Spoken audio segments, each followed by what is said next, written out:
Coming up here on the main stage, the first here in Raleigh, North Carolina. We're going to have Obey going up against Icons Black.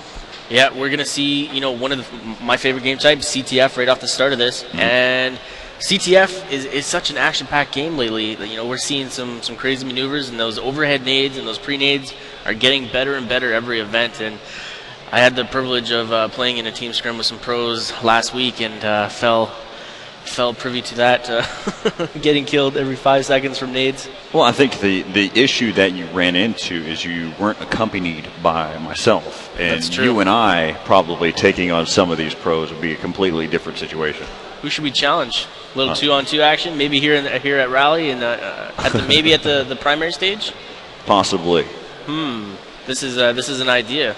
I like that idea. I think we might have to make something happen with it possibly tomorrow. But again, the matchup to come here is going to be Obey going against Icons Black.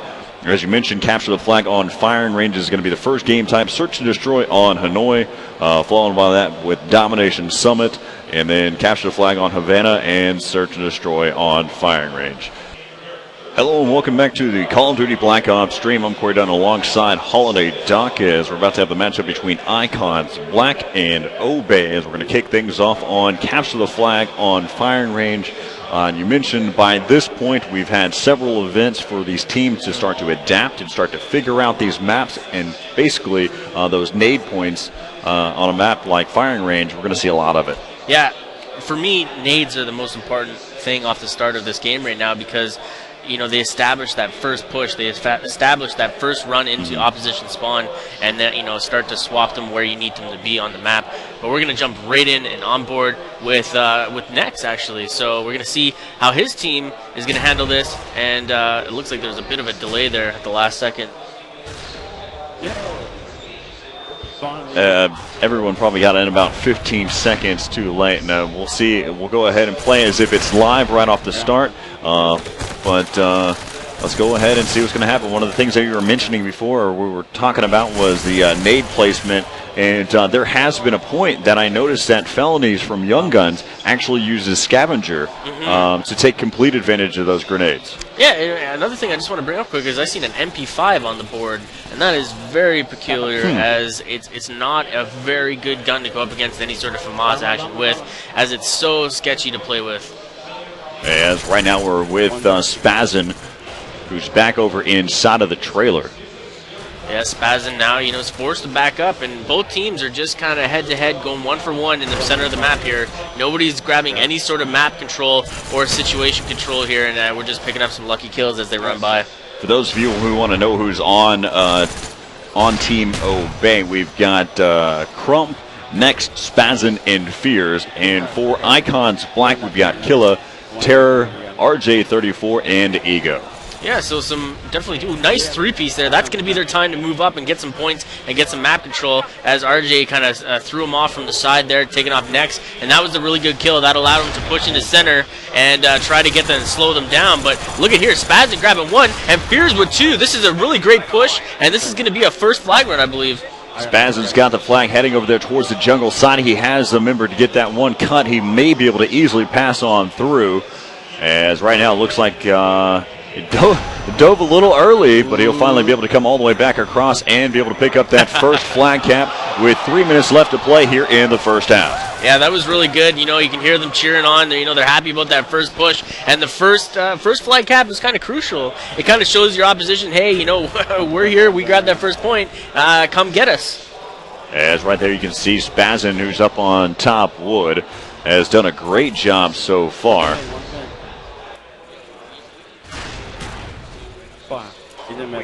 As Nex has been able to pick up 2 there with the FAMAS. Yeah, Spazin now pushed up. There was a flag pull, but not able to get out in time. Fears grab and kill in the back there, and Spazin finally picking off RJ34 as now they push in. They got really good setup right now. Somebody's bottom 10 watching respawn, but they didn't catch the backside as Killer respawned so far back on the jungle. They didn't know that they flop spawns, and that's very dangerous. Can't allow that. Got to have your communication rolling and make sure that that particular thing does not go down. All right, we switch over here with Icons Black as Terror gets taken down there by Nex. As now we're back over here on board here with Ego. Ego spamming with that AK-74U, trying to stun this one out. He doesn't have any teammates to be able to help him out. That's Nex who has the flag, as Nex is able to take down Killer. As Ego trying to be able to push back around, and this looks like Nex is going to be able to get another flag cap here so far. Score is going to be 2-0 here in the first half, and Obey doing a great job to kick things off. Yeah, and this is that Obey that we see every event. They come out the first couple games, and just smash on people, and then it goes downhill from there. Hopefully they fix that in the offseason here. Hopefully they'll be able to hold it together, but as of right now, Icons is kind of getting thrown around the map like a ragdoll. Well, you've got Nex, who's sitting at 11-5, Crump at 9-5, and Fears at 8-7. Therefore, Obey. As again, now we're back over here with Killa, who's been able to get a flagpole, but stunned, so they know exactly where he's at. He's going to get dropped there by Fears. As still trying to be able to push back in there, Fears able to pick up his second kill, as Ego's going to try at his attempt to be able to come in here and get this flagpole. So it looks like Breezy is the only original member from Obey on this team now. The rest of the teammates got picked up very last minute. Empire, Episode, and Triz decided, hey, let's join up with Breezy. I think so far this is working very well for him. Look at those numbers on the board, too. If we can get the scoreboard just to pop up quick and let you guys see as well, we got a pretty solid showing from this team right now, and all the scoreboard will tell you that, as only person who's not in the double digits so far is Spazin, and he does have a capture, though, to back him up on that. As right now the score 3-0 here for the first half. And a quick rundown, we got 11-6 there for Nex, Fears at 12-7, and Crump at 13-7. And for Icons Black, the only member that was actually be able to really produce was Killa, who was at, I believe, 11-6. So what I kind of saw so far was the fact that we're getting a little too aggressive by the objective player. I think Ego needs to slow it down a little bit and wait for his teammates to push up and get those kills first before he starts just running in there and giving up kills too easily. Ego pushed right through the middle. He's been able to get a flagpole. He's going to now have to try to be able to hightail it out of there. And with a nice little counter pull there by Nex, who's heading up there towards the back trailer. But Ego, the flag carrier, is going to be able to take him down. As now they're going to have to be able to push back around. This looks like it's going to be a flag cap there for Icons Black. Now the score is going to be 3-1 here on CTF Firing Range. So we saw that Ego tried to pick up the flag a couple different times on the first round. His teammates weren't in position. And just like I said, when they had position, that was his time to grab flag, and he managed to do it so very nicely. He also had a little bit of a sneak play running through mid there. They didn't expect that. He keeps trying to go through that front door as you got Spazin now, who's trying to shut things down. But some nice stuns coming in. He's just going to be able to back out of there. He's got his teammate who's under a lot of gunfire there towards that jungle side. That was Fears. He got dropped by Killa, but he's got two to worry about. There goes Killa, as now he's trying to be able to watch that backside, peeking back around. He's worrying about way too much. Really just need to focus out what's in front of him at a hand. Yeah, the double stun by Nex. He knows he's in there, but Ego with the knife coming in, slicing and dicing, and he's going to be trying to grab this flag again, but not a pull so far. Letting Spaz get up there, it's kind of a mistake, and a bit of exchange. And with almost got double pistol kill. Killing just barely picked out the kill on that. Crump coming in, picking up two, securing the spawn point, and Fears with the third. This is a nice pull right now. Next, going to go ahead over there towards jungle side. Somebody off the spawn was able to put out a stun, but now he has a lot of cover fire. This is going to be an easy run unless his teammates get taken out. Great stun still coming in, trying to delay the inevitable as he's pushing in, and Ego comes in, chimes in with a frag grenade, taking down Nex, and Ego comes in with the pull, able to return the flag, and now he's making his move probably back over there towards that mid side. Yeah, that was a really great play. They slowed him down long enough, and that nade landed at his feet. It looked like it actually made its way through the doorway, which is a tremendous nade throw. You mentioned about the precision nades there in the pregame, and that's what's coming to fruition here in this matchup so far. Score still 3-1 here in favor of Obey, as right now Crump, he has the flag. He notices that Killa has the opposing flag. As Crump starting to be able to make his move here towards this, back towards the firing range. We may have a little standoff here for a little bit. As right there, Fear's doing a great job taking down RJ34. As now we're tied up here in the second half, 4-1 overall here between Icons Black and Obey. Yeah, I love what I see so far. Going back and forth, there's no delays, there's not a lot of camping going on, and that's been the main complaint from a lot of pro teams when they place or capture the flag, is that an opposition, whoever it may be, always sets somebody in the back of the map and just likes to play that solid or that static defender, just moving around the back of the spawn, playing the head glitches, and beautiful shot there by Crump back to backs. Crump trying to be able to push back across, and Terror answers back with his own two-piece, as now Spazin watching inside of mid. Just a great exchange of kills back and forth between these two teams, as now, again, Fears has the flag. And you can notice right here, we're on board here with Spazin. Next picking up the flag. It looks like they're going to go ahead and pick up another flag cap here. Yeah. As he got knifed at the last moment. Ego again. Whoa.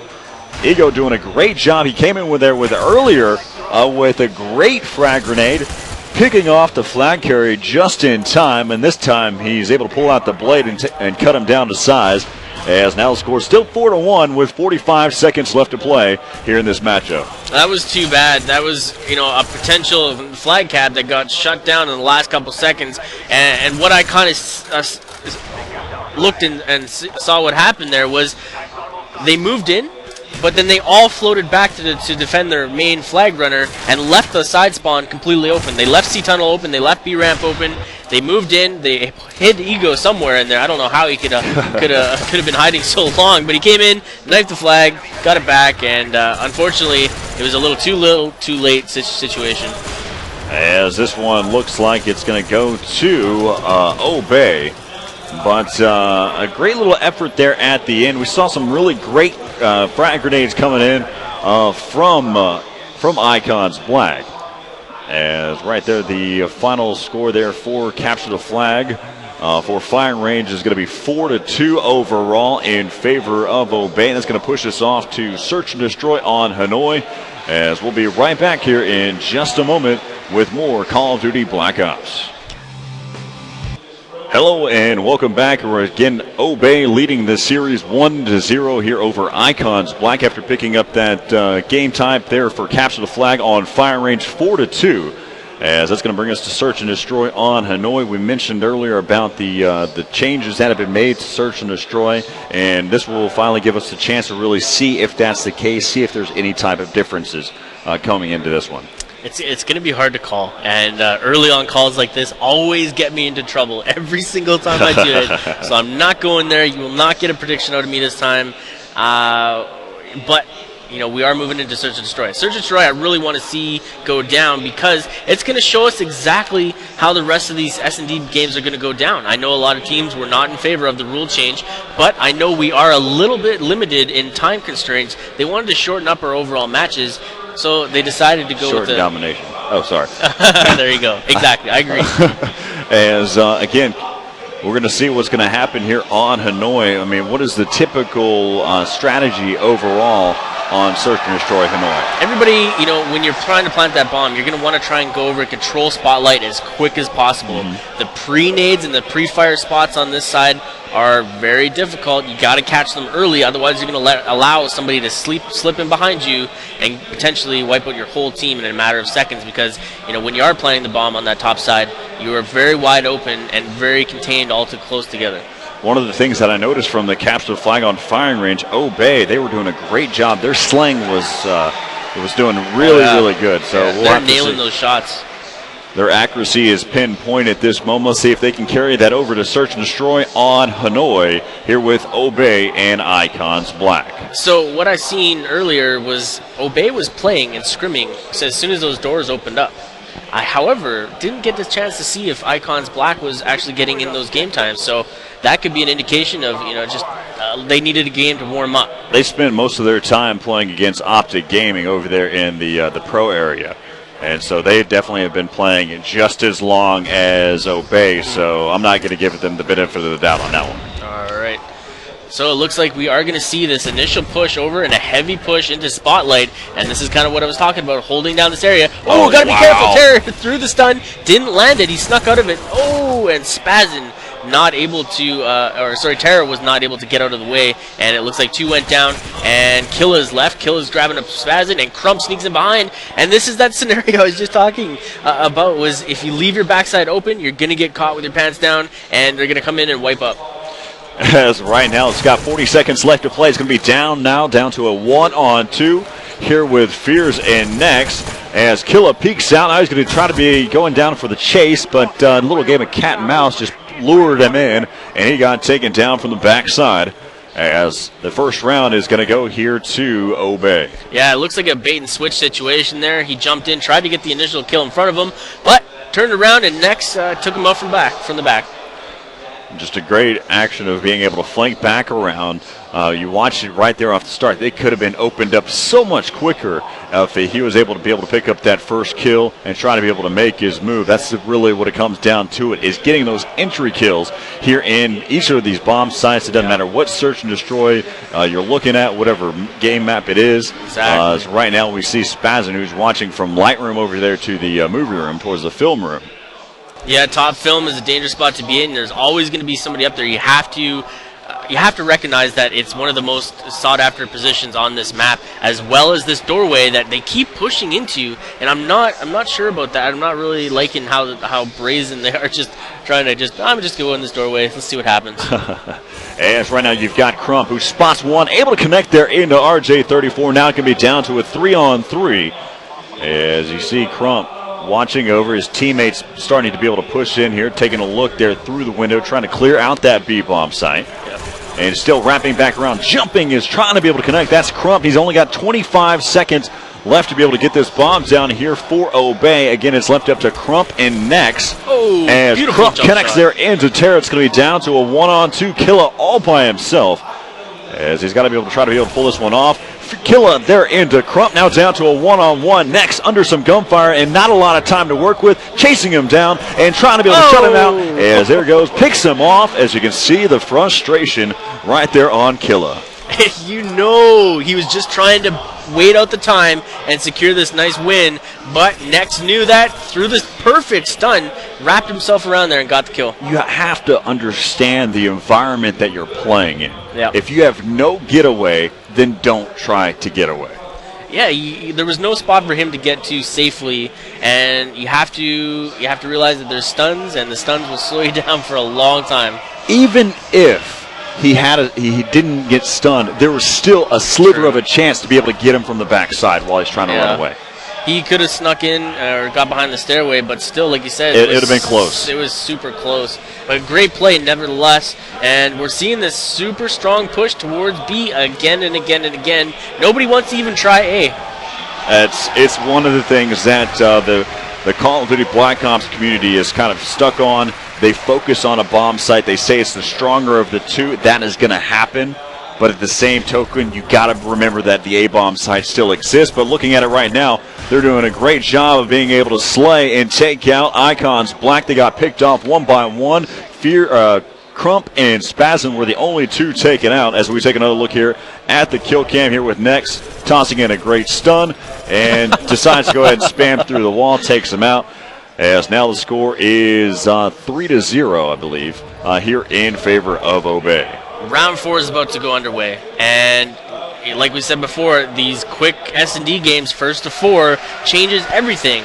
You know, Icons doesn't have the ability to bounce back at this point. They have to win this next match, and it just makes it so much more difficult. One of the things that I mentioned to you in our off time was that an S&T round can last 15 seconds. We're almost done with the search and destroy. Yeah.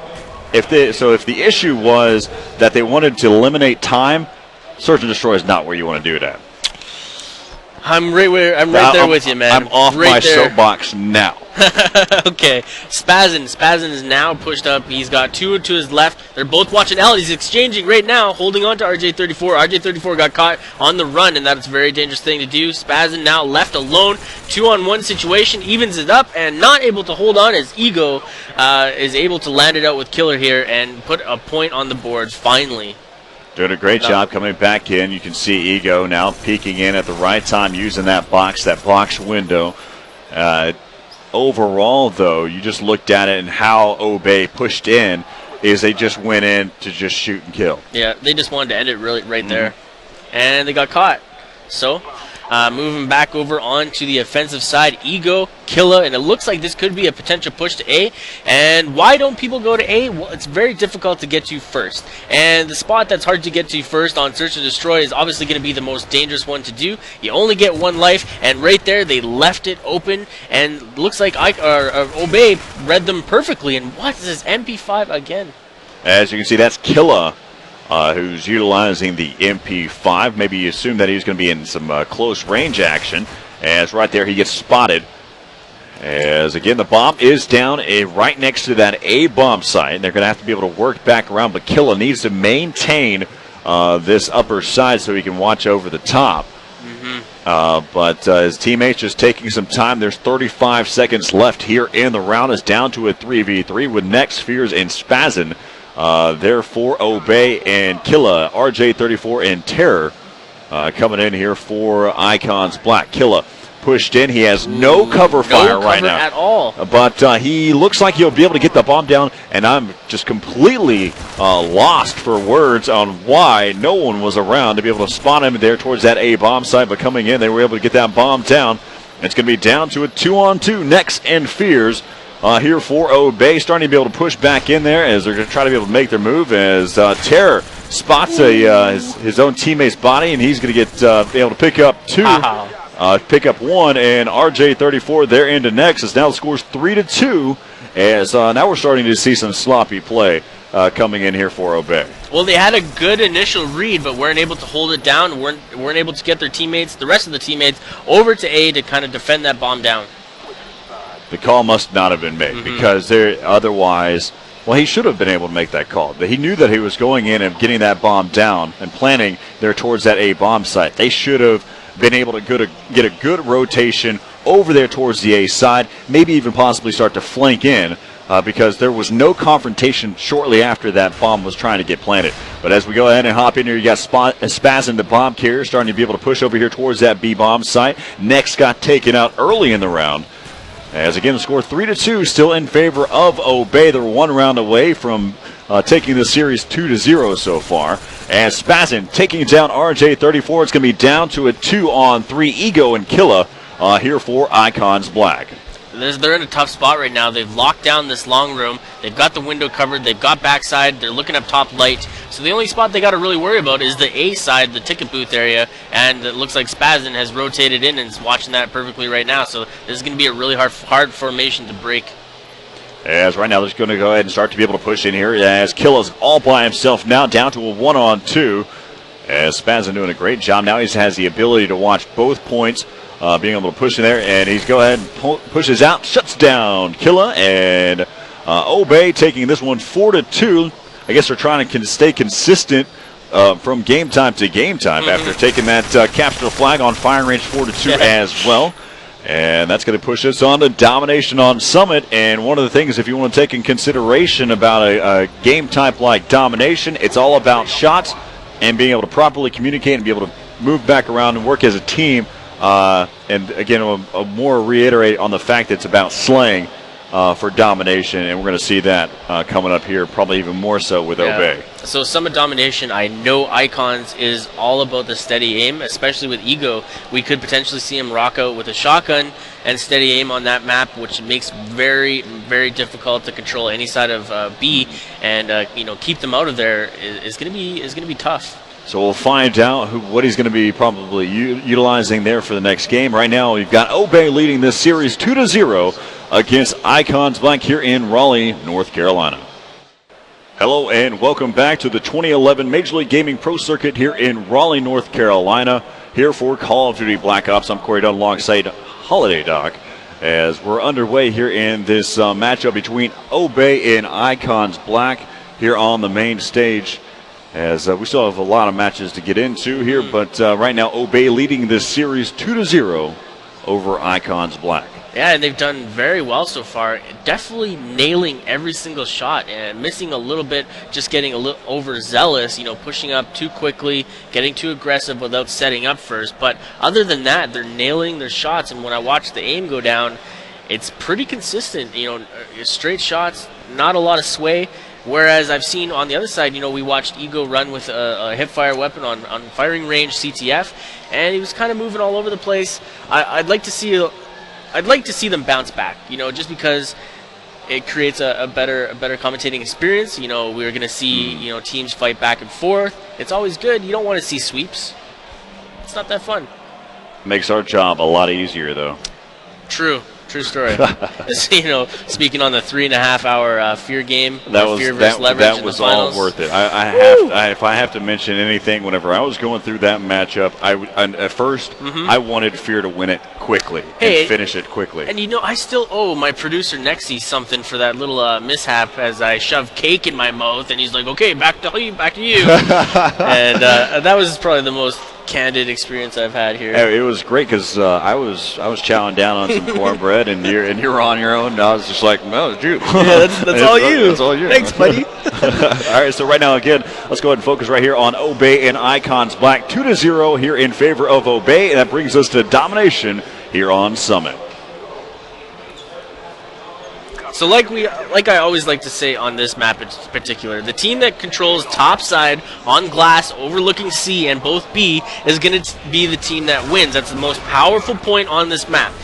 It's called a power point. Every map has one, and the team that learns them and locks them down quickly, or even rotates back every time, is going to be the team that obviously amounts to more kills. And when you're playing that position, you want to throw your strongest Slayer in that point. Next doing a great job being able to not only hold on to that C domination side, but to be able to pick up that kill. A G11 being taken in here in the hands of Fears. Was being able to pick up 2, and I believe I also saw a Spectra as well. The G11 reminds me so much of the FAMAS from Modern Warfare 2. It was that gun that you went to when you needed 100% accuracy. Using it on this map, I'm not 100% sure or confident with, because there's a lot more close quarter action going on. But I guess if you combine it with some steady aim, you're going to have a solid weapon. And especially when you don't have to worry about any sort of connection issues, it's going to make for a much better experience with the weapon. Yes, right now you've already got Obey who's leading this one. They've been able to pick up 2 capture points so far. Ooh, a little bit of a tease. Killa drawing him out there, able to take down Nex after a while of getting around the map. Fear's picking up a kill on Ego, and I'm not sure what weapon Ego's using yet. I'd like to know, because he's always, surprising us. And really nice throwback there. Spazin getting hit with the grenade, slowing it down, picking it back up, and throwing it out of the direction of his path. And, Ego with the over the head through the window, landing directly on B. Wow. And then finishing off Fears from the top. That was an amazing 3-piece play by Ego. Ego's using the FAMAS after being able to pick up that headshot, but great precision grenades coming in so far for Ego throughout this whole series. As right now the A and C domination site belong to Obey, but Icons Black, they've got that B side. Let's go ahead and see what they're going to be able to do here. As you can see, Next starting to be able to push back around, trying to be able to control this power point, as you say. There you go. As they can go ahead and get that overlook over that B domination site. The power point, power position. Hey, I'm down for all of it. Oh, wow. Slice and dice. What the 5 fingers say to the face? Slap. Right now, Killa is able to take down Fierce, starting to be able to push back in here as Icons Black doing a great job holding down this B domination site, as they're going to go ahead and try to push back in here. Crump going to try to be able to maintain that C domination site. Now the A and B side belong to Icons Black, as Spazin getting taken down from the right side there by Terror. Terror's been able to pick up 2 so far. C is a really hard point to take by yourself. You're so wide open. There's so many points to watch and counter, and it's difficult, especially when you have this topside spawn too, because the nades are going to be thrown. You're going to have 2 possible angles from topside, 2 from down below, and 1 above you on the right. So kind of a difficult position to be in, but teasing them, forcing them to change pace or change position direction off the spawn from B, and making them check C is going to slow them down, and eventually, let your teammates get into position a lot quicker. as RJ34 able to pick up 2, taking both down. Crump and his teammate pushing back around. Spazin going to be able to counter in, be able to try to clear out this B domination site. Nice jumping shot there. I believe that was by Ego. Yeah. As now we're back over here on board here with Crump, who's heading over there towards the rail side. Yeah, rocking the bling with the Spectre. Spectre's been a go-to gun for a couple players in off-season, but we didn't see it at all in the last event. I'm curious to see it being used now. But, you know, if it works, it works. You can't knock any weapon being used. Spazin, great job back-to-back up there, you know, controlling both points, looking out the window, being very aware, and the communication level right now, you can tell, is definitely on point. I'm a real fan of Spazin's movement throughout the map, how he's been able to flow through those windows and really try to maneuver himself to be able to get in great position to be able to counter whatever's coming in at hand. His struggle is his gunfire, his accuracy that's coming into play, but as he was taken out there by Killas, as now we're back over here on board here now with Fierce. So spawns are going to help them out tremendously right there, as both of his teammates are right by C to counter that position right away. Topside window or topside glass is out of the way as Fierce taking out Terror from down below. Got another one there, next wiping that up, but turned around and left him wide open there. As Rhino score 85, or make that 87-77. Minute 40 left to play here in the first half, as Obey is leading this one. And now they've been able to pick up 3 domination sides coming in with that triple cap. Mistakes were made, bro. Killed himself as he missed the grenade that tried to land through the window and take out the person on A. Unfortunately, it looks like it bounced back and landed in his lap as he tried to go through the doorway. Spazin now being the anchor to the spawns, and 4 down. That's a beautiful play, and they held down the spawn there, the anchor inside A, allowing them all to float over backside C, and then they had everybody in position to take care of that right away. As right now you can see they're spawning over there towards that C domination site.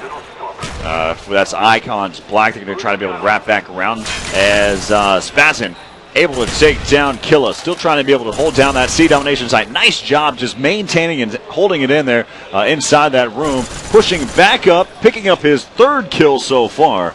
As now he switched back over, he's been able to pick up another gun. So he's got the AK-74U as well as the FAMAS.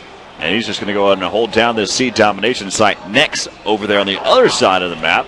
There with the FAMAS been able to pick up 2 as they've been able to maintain this triple cap so far for 40 points almost. Yeah, it was so close there for a long time, and all of a sudden that triple cap just eats away at every bit of that, and now it's that's his fifth kill so far there for Spazin, as he's just been able to stay alive for quite some time. 21-10 overall there for Spazin. We didn't see much life from him there in that capture the flag other than the OBJ run.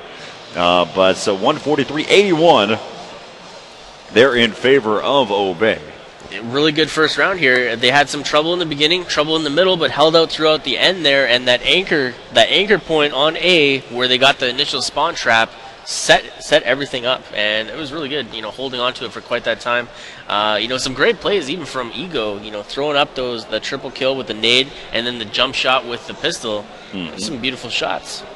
Definitely, I mean, these are top teams that are out here on the main stage. There's no doubt about that. It's just a matter of how much control has been going on here for Obey in this series so far. But, you know, one of the things that we've looked at, we've also, you know, we want people to go buy specially marked boxes of Hot Pockets because everyone who redeems their code automatically receives a free MLG silver membership. Details below. You can find that out on the MajorLeagueGaming.com there as well. So. Yep. And Hot Pockets are delicious. Mark that one. They are a great snack for late night gaming, and something that my wife hates every day when I stay up. You know, got to get the gaming sessions in. Got to watch these teams. Got to make sure I'm doing my homework. I keep trying to tell her it's honey. It's for work. It's for work. Don't worry. But I don't know how much longer I'm going to be able to use that. 143-81 as Obey's leading there from the first half. So we head in here towards the second half. Second half, yeah. Why don't we get some predictions from you? Do you think this is going to be a sweep, or are we going to see? Oh, it's going to be a sweep. Yeah. I thought so after watching the first map and how well they were on. Obey was making their shots. but that's easy to say now. So I won't take credit for it. But right now they've got a 62-point lead here right off the start. But Spazin and Nex picking up those 2 early frag grenade kills. Yep. As right now they're going to go ahead and start to be able to push back around. Ego trying to be able to defend off in that B domination side. Unable to pick, he couldn't choose a target between the two. And ends up getting taken down there as Killa pushing back in. He spots one as he's going to try to be able to wrap back around there through that garage. He's going to be able to pick up his second kill there. And still trying to be able to push up here towards that B domination site. Nice job dropping down, taking down Crump.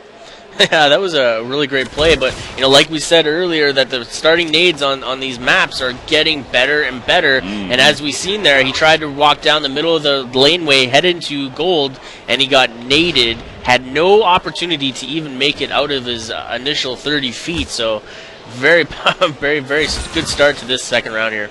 Crump bigs out with a nice headshot there into RJ34, and a whiff by both of them. And Crump just says, well, I'm done with you. I'm just going to let you be. And so Killer takes advantage of that one. As now it's going to be, they've got a 7-point lead so far here for Obey, as still that A domination side is the only thing that the Icons Black have been able to maintain so far, and that's not going to help their case. No, and now they've just landed themselves into a triple cap situation. They got 3 members down, now 1 man spawn, or 2 spawned up now. He's got help, but taking C by yourself is going to be dangerous. You're going to land yourself as an easy kill. I haven't seen much action or any movement towards any of these domination sites this whole time, but looking at it as well, I mean, the way that you've got Obey playing right now, they're just doing a great job as a team overall. They're looking at their stats so far, 5-4, 3-1, 5-3, 4-4. They're just even across the board and just completely working as a team and being able to maintain. They've got a 31-point lead here in the second half alone. That's over 93 points overall. And it's detrimental to the rest of your gameplay, especially for tonight, when you start your first match off in a competition and just getting dominated on. So they got to remember that this is just the first game, got to work past it, got to hold it together for as long as possible. And I know Ego is having a lot of trouble right now. He's at 1-7. I don't know what's going on. Wow, nice shot. And definitely in a slump. And as we switch back over, Crump here, Killa is doing well in the opposite team, but whereas this team, everybody's doing well right now. As right now, again, we're back over here on board here with Nex here from Obey, as right now they've got a 93-point lead still. As right now you can see Nex trying to be able to come back in. They've been completely countercapped though here by Icons Black, so there's still some hope coming in here for Icons Black, but they're going to have to start to be able to make that road pretty quickly, especially after the rule change that happened there in Anaheim with that 6.5 minutes being narrowed down. But right now that's still possible if they can be able to maintain something like this triple cap. Ooh, and the nades come knocking on his door as he tried to hit up C, not able to do so, and then A gets taken out as well. This is a bad spot to be in. They had a huge lead, but they're letting it just drain away as they're not able to control the situations and make sure that they got the map control before they move into these points. And I think they were getting a little bit confident there and trying to go for some replay shots or some highlights, but not able to, or not remembering that they still got to win the game here. As right now, the A domination site currently belongs to Obey. As they're starting to be able to wrap back around, trying to take a look here. We're on board here with Crump. Crump able to pick up 2. That's his 3rd consecutive kill so far. As now he's starting to be able to push over here towards his top server room. Spots 1, make that 4, and he'll finally get shut down. That kill streak ended there by RJ34. RJ shut him out there right when he needed to, and then Fears and Nex respond. That's 3 down. And this is going to lead the way for another cap to be taken here. They are going for B, but B gets denied. Crump responding to Ego, and they did take C, so they got 2 points back on the board. They're only losing by 4 or 5 points here on the second round, but their first round continues over, so they're still in good shape. Not much time left either. 1:45 to go. Still opportunity to screw up and let the opposite team take advantage, but I don't think they're going to be able to make up those points.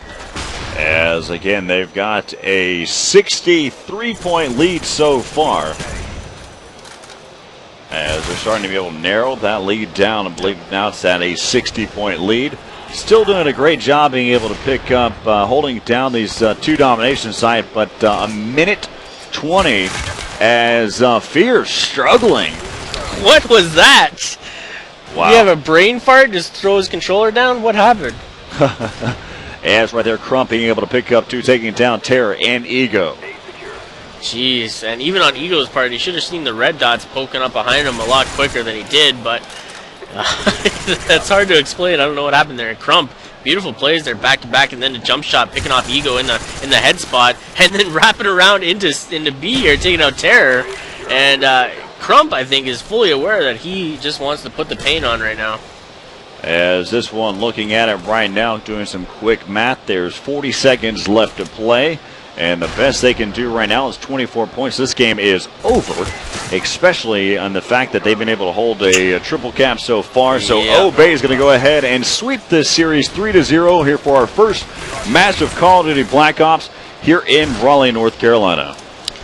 Good start to the game or to the matchups for tonight, but man, I didn't want to see a sweep. I wanted to see a little bit more come out of out of Icons. I know they've been heavily preparing for the next $1 million tournament here, but that's no excuse. Crump went 22-11 there in this second half here for domination on here on Summit. And again, so you've got it right there. You've got Obey taking it there over Icons Black. First map was Capture Flag on Firing Range 4-2, Search and Destroy on Hanoi 4-2, and then taking this one here on Domination Summit.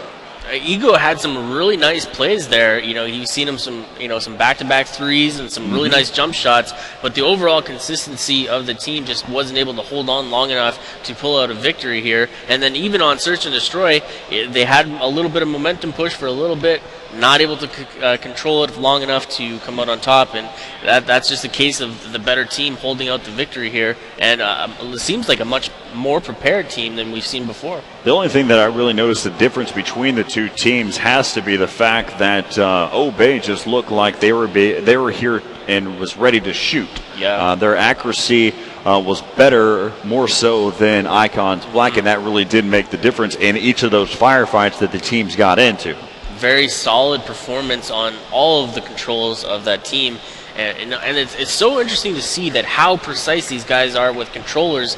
And I know we get flack from the PC side of things all the time, saying, "Hey, you do get a lot of flack from that. You guys play FPS on console. What's wrong?" But these guys are tremendously skilled with those sticks. I don't think that's ever been a question from a PC gamer about FPS, that y'all are skilled in the fact that you can utilize a controller. But we'll get into that a little bit later on about whether or not the mouse and keyboard or the controller. We've never even touched that subject since I've been on the stream. Yeah, but we will. We're going there, bro. But we will. So stick around here on the Call of Duty Black Ops stream. Coming up next, you've got Quantic Next Threat going up against Force, and so many more matches to come here for Friday's Black Ops schedule. As we'll be right back, I'm Corey Dunn alongside Holiday Doc, as we'll be right back here on the Call of Duty Black Ops stream. Welcome back, everybody. Holiday Doc here alongside a YouTube legend. Woody's Gamertag has finally decided to join me here at an MLG event, blowing off packs, in fact, for me, which, what can I say? I'm a little blushy. Thanks for having me on, man. This is amazing, the setup you guys have. It's a full production set, and I was so surprised the first time I've ever seen it, but it's amazing to come back here and see the production value and everything that they're doing to provide us here at esports, and MLG, only the best possible equipment out there. Yeah, it's incredible. Like, I went here, this is my second event. I was at Raleigh last year, and, I came into the event even not knowing a lot of the players, and by Sunday, I was a total fanboy. Like, I saw them getting hot dogs or something out next to me, and I couldn't believe I was, like, this close to the players. It's cool, the access you get here. Yeah, and there's so many new people getting involved. I'll have to go and introduce you to some MMA fighters that are here. We've got Joe's here, baby. Yeah. And Joe, and we've got some National Guard guys here who are also big fans of esports, and it's only getting bigger.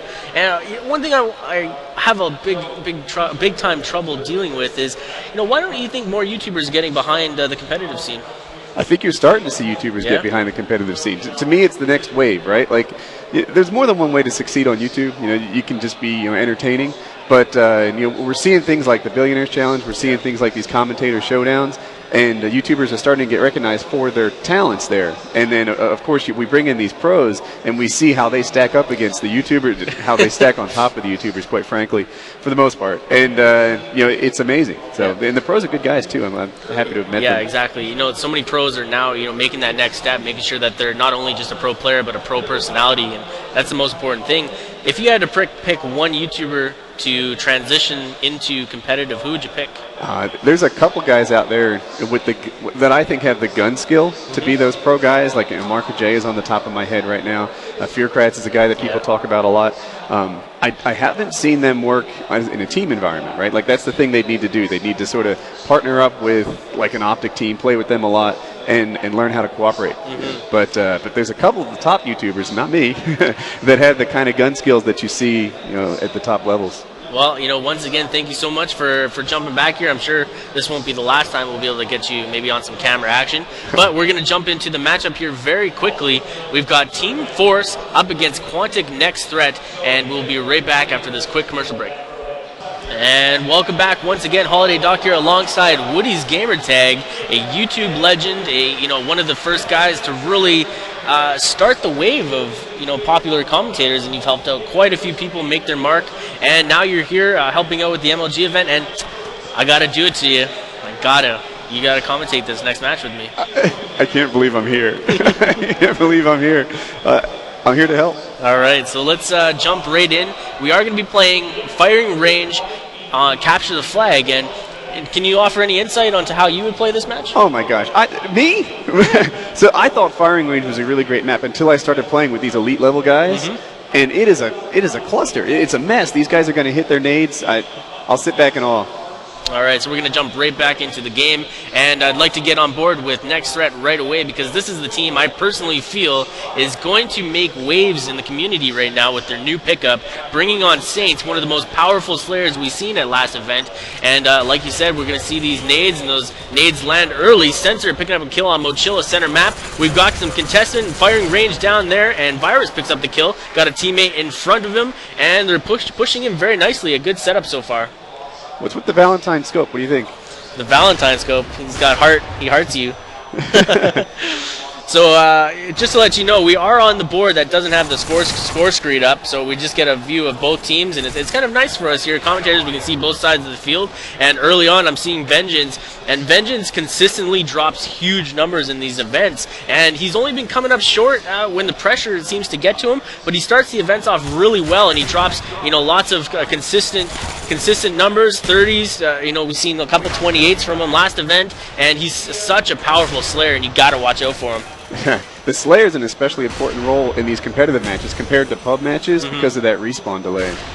Yeah, 7.5 is not a lot of time to really get them back to their spawn, but it is a reset, and you got to be worried about it. And the team that controls those respawns, controls the delays, is going to be the team that is obviously going to win the matchup. So, Virus now pushing into bottom side of the Firing Range, the pathway, the flag highway, as most people call it, because this is the most popular route to go. We've got two members up here, Virus and his teammate Vengeance, but Hurdle taking out Vengeance, and Virus in a good spot to counter that, going 1 for 1. But it looks like he is going to have one more to deal with as Mochilla gets taken out here. And somebody actually tweeted at me when we called it out, and Mochilla is Spanish or another language for backpack. Did you know that? I had no idea.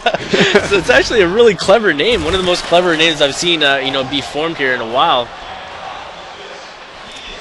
How have you been liking the event so far? These events are incredible. Yeah. It's a show to see. It's cool online, and it's cool in person. I bought the season pass for HD. Oh, yeah? And I'm happy about it. Yeah, for sure. Getting rid of those ads, too, as much as I like plugging this stuff. But one thing I got to ask you as well is it kind of difficult for new players to even want to show up here? Like, do you feel if you don't think you are at that level to compete, but do you think if you were and you were trying to gather a team, do you think it would be daunting and kind of scary to kind of show up to one of these events? Maybe a little bit, but you can forgive yourself on that. I'm wishing that I had put together a team and played this time around. If you don't have your entire sense of self-worth encompassed in how good you are at Call of Duty, then you can come here and make a run at it and see what you can do. Yeah, when you're not so worried about how other people are going to watch and see, you had to have more fun. And Optic is a big defender of that very topic. If you ever ask Optic how you think they're going to place here, they don't care. They say, hey, we're here to have some fun. We're going to play the game. Wherever we place is where we place. Really? Because I was just talking to them, and they said they weren't going to lose a map. Oh, well, they're definitely going to lose a map. There's never been a Call of Duty team to go the distance without winning a map. Now, if we were going to talk about Halo, Instincts, they don't ever lose, and it'd be so frustrating to play against that caliber of a team. They're amazingly good right now. So now I see we are winning. Their next threat is winning by 2-0, and ultimately right now I'm seeing a lot of great formations, lots of very structured plays go down. We're seeing the close, the swoop into path. We're seeing the setup. B ramp is being covered, and the flag runner is just walking back almost untouched. As whenever they respawn, they're watching center and they're watching all their areas and controlling the engagements. I love it when you say it. So do you think when the spawn swap, the other team will be able to come back? Ultimately, I think we're going to see some more flag caps on the other side, because this is the spawn that you want to have. This is the spawn where most people get most of their points. Ultimately, though, when you switch over, you have to be that defensive team on the bottom side, because like we said, it's easier to grab flags and go. All right, so another question that my producer really wants to know, he's a big fan of you, he'd probably want your autograph after, is if you had to make a YouTube star team that only focused on competitive for like the next 2 months, who would you pick and why? Thinking it through. So I like Onslaught a lot. Yes. Not only does he have top gun skills, but he's one of those guys that calls out well and makes his entire team better. So he's there. I like T-Mark for those same reasons. Mark J has just, his gun skills are incredible. He's a great guy, which is important. It's important to have your team work well together. If you were to have an awesome Slayer that tore down the team around him, that's not good. And fourth guy, well, it can't be me, so let me think this through. Will you coach? Yeah, I'll coach. Coach Woody. That'll work, and I'll stick you on there too. All right, sounds good. Even though, hey, I don't think I could ever convince my wife to let me have the playing schedule that I once had a few years ago. That's just not going to fly. So early on here, we're seeing a very dominant next threat team. And, without the pun that, Mr. Corey Dunn said earlier, next threat ultimately is the next threat in this competition. And it's not like they haven't been a very good team before. They just didn't. It seemed like they had a missing link. And I think now that with Saints is on the team, they have a new blast of confidence. They've got new elements to their game to force upon the opposite side. And it's working out for them so far. So we're going to go ahead and we're going to be watching Mochilla, which is backpack. In Spanish. He's I like it. Backpacking his team, and he's controlling White right off the start of this game. Very good spot to be in. Watching the respawns, watching the cuts, and ultimately disturbing any sort of flow off of respawn. So what else can you tell me about you in general? You didn't go to PAX. You had plans to go to PAX. I did, but the MLG thing was just too alluring. Yeah. I like it here. I'm local to here, and I don't think I'll miss another MLG Raleigh if they keep coming back. I think we're going to be. I hope to come back here. The humidity, though, as soon as I got off the plane, I was like, "What is this?" There's no such thing as humidity in Canada. Let me tell you that. Your Canadian blood has made you soft. I know, but this beard has made me strong. So, coming backstage here, immediately you got let back. You got your VIP pass. Optic Hex hooked you up. Seeing these big name guys here, is it a trend you think we'll see in the future? More popular people? I don't know if you saw it, but Optic called out X-Jaws to maybe coach Optic for the next event. I didn't see that. Yep. That'd be pretty neat. X-Jaws is an excellent player, better than some people know. And as far they didn't actually let me back here. I had to tap on someone's shoulder and get an escort. You didn't pull out do you know who I am? No, I didn't pull that out at all. But I had been introduced to someone who had access back here earlier today. Yeah. So I tapped on his shoulder, asked for a little help, and here I am. Right on. It's always good to see you, and having you back here, we're seeing that Valentine emblem on the red dot. I'm not a big fan of it. I stick to my blue red dot, or blue dot essentially. That's all I go with. What do you usually play with? So after I watched the first MLG event, I switched to the blue one because I saw the guys play it here. After I watched another MLG one, I switched to the Valentine. I was copying these guys, step for step. And lately I've been playing with the Predator dot, which is just terrible. Yeah. But you don't see it a lot, so change it up a bit. just having some fun. Yeah. Speaking of Predator, we had Predator come out to Anaheim last event, and I asked him if he would ever start a team, and he's like, no, not unless they do snipers only. So it's interesting to see all these guys, come out with the YouTube side of things. And I think the only, big YouTuber that kind of does competitive as well right now is Nate Shot. Nate Shot's pushing, I think, 90,000 subscriptions on his channel there, and we talked about it earlier, and he has a hard time posting anything but sniping on his channel, and I think that's kind of stuck him in a bit of a rut. So do you think competitive YouTubing will ever take up a big portion of the views? Absolutely. Like I said earlier, I think it's become the next thing, right? People who watch YouTube commentaries watch a lot of YouTube commentaries, and you can only hear me tell my boring lifeguard stories so many times. You can only hear a Mail Monday so many times. You need this next thing to do, and at the moment, this competitive gaming thing has been that next thing, with the commentators playing against each other, involving some pros. And I think, Hutch and Fwiz and the house and the daily or the weekend streams that they do, I think that's helping us as well.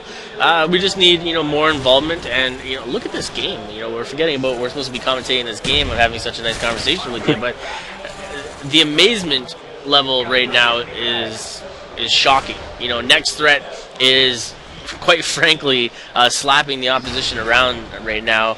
And that's definitely not something that Force really wanted. I know Domo was very disappointed in their last event. Columbus, they placed second.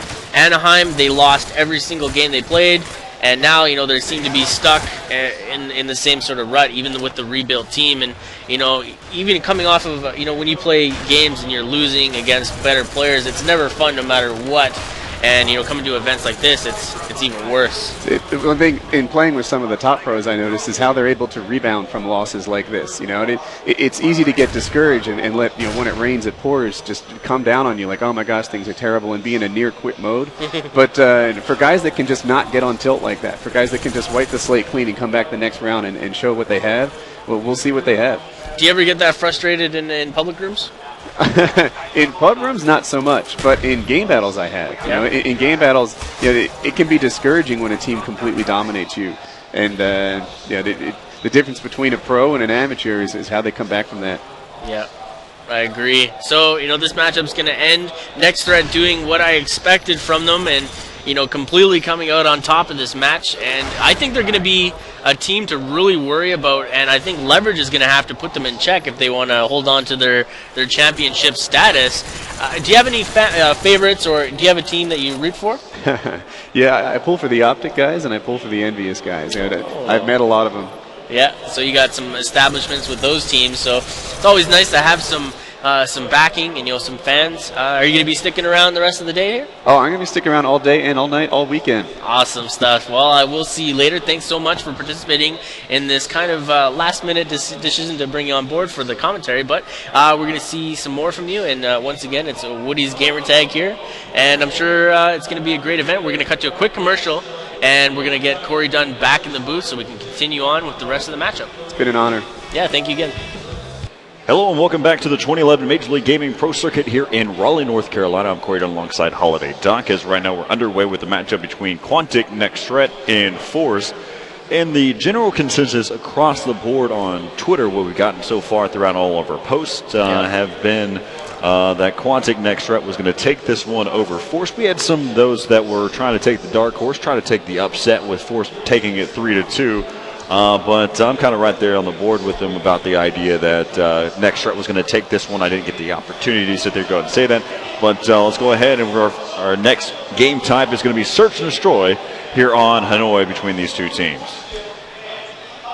Yeah, the consensus was still Next Threat, taking it, and I think it was 7-0 CTF. So, woo, that's a blowout. And if they can carry that momentum into Search, this could be a potentially very quick Search game go down. So right now we're seeing that heavy push towards the spotlight, trying to nail some pre-nades, trying to nail some pre-fires there. Ooh, wow. Double exchange there going on from top of Gallows and top feeder. Vengeance actually getting the kill on Mochilla, which I don't know if you caught, is Spanish for backpack.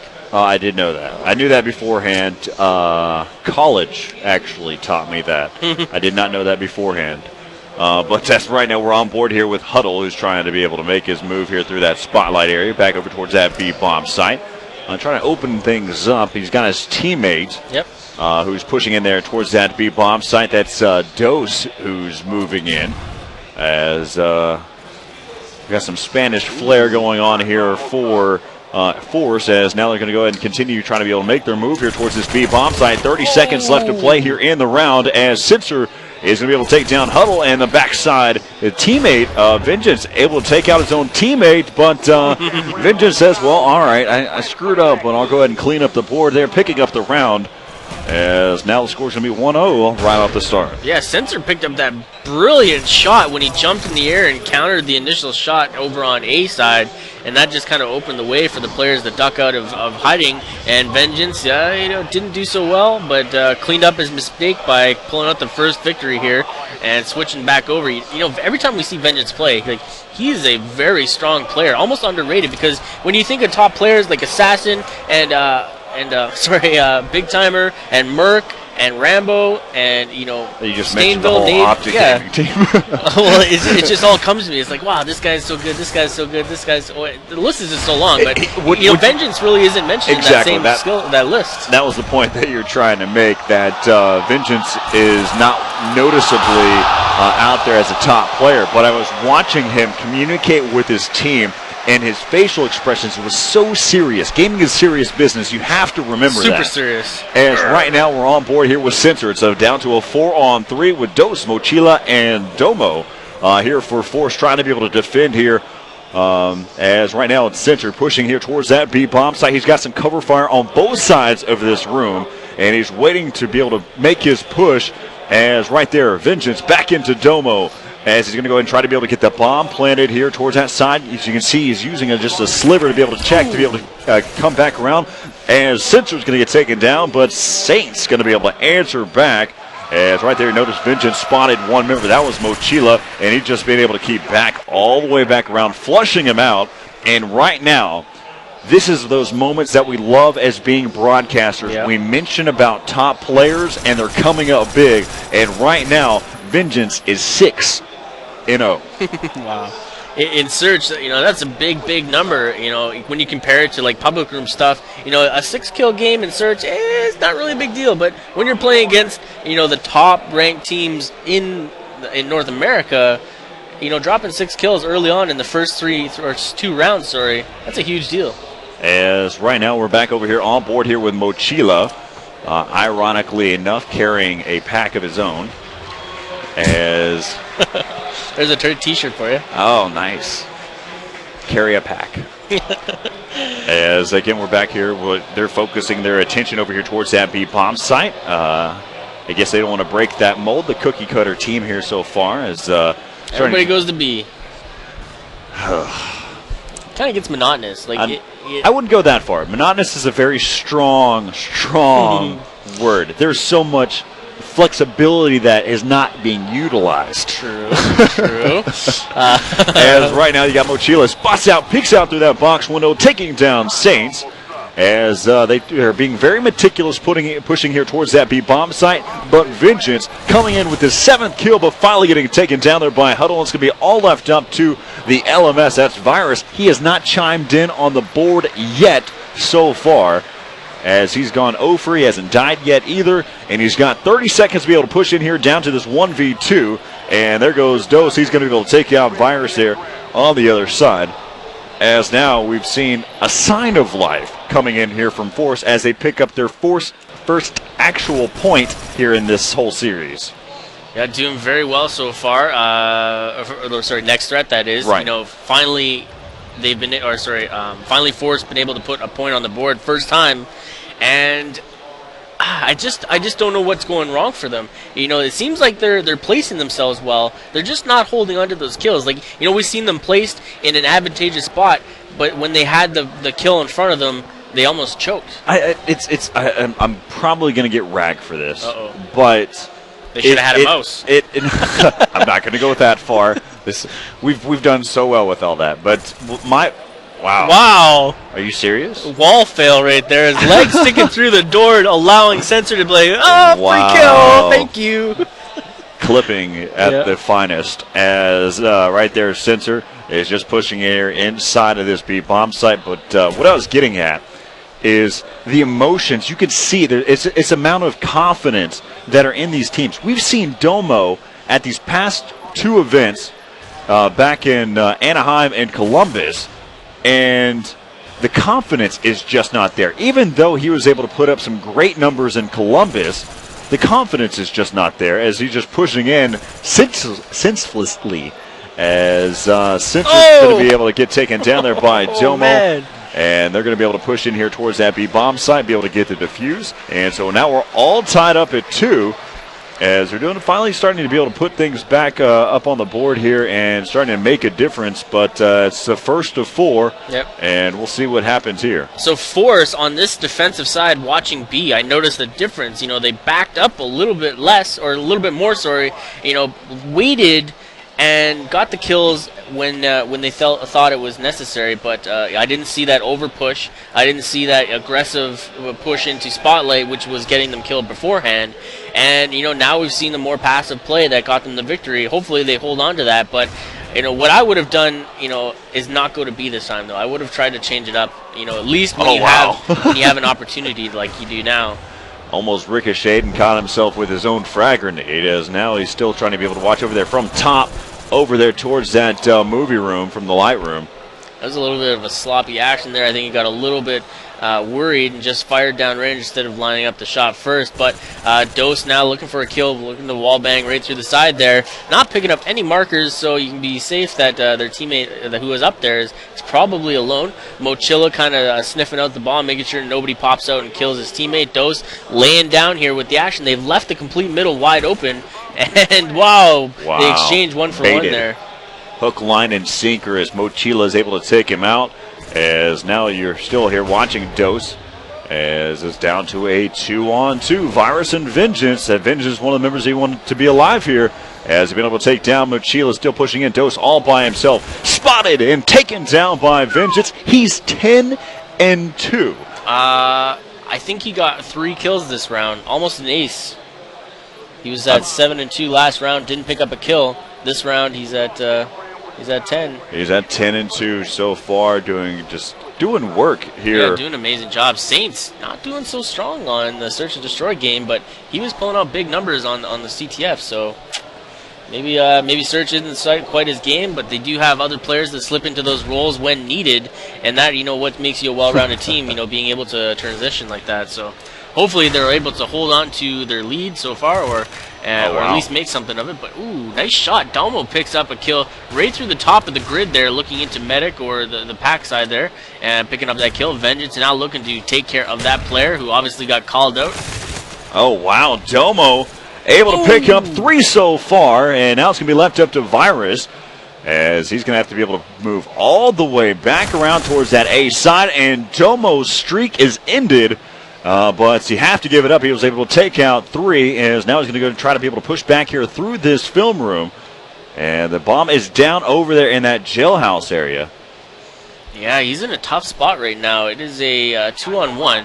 He's got to worry about planting the bomb, defending it, and holding off against these 2 other guys. It's going to be a difficult task, as he's already been spotted. So now the call's been made. And there it goes. Mochilla just sweeped in behind right after the call was made, picked up the kill. That was one of those things. Once he was spotted, he should have changed his whole MO and tried to do something a little bit differently there. But he just didn't have the time. Oh, well, the only thing that I can sit there and say is this is the point where you have to be a Slayer and go in, because they know where you're going. Mm-hmm. They know that you're going to be on that A-bomb site, and they're going to collapse on you one way or another. And it's just one of those. It's an idea. It's how you play the game. It could go either way, like you said. Absolutely. So they are going back to the cookie cutter formation right on B. We got 3-man push.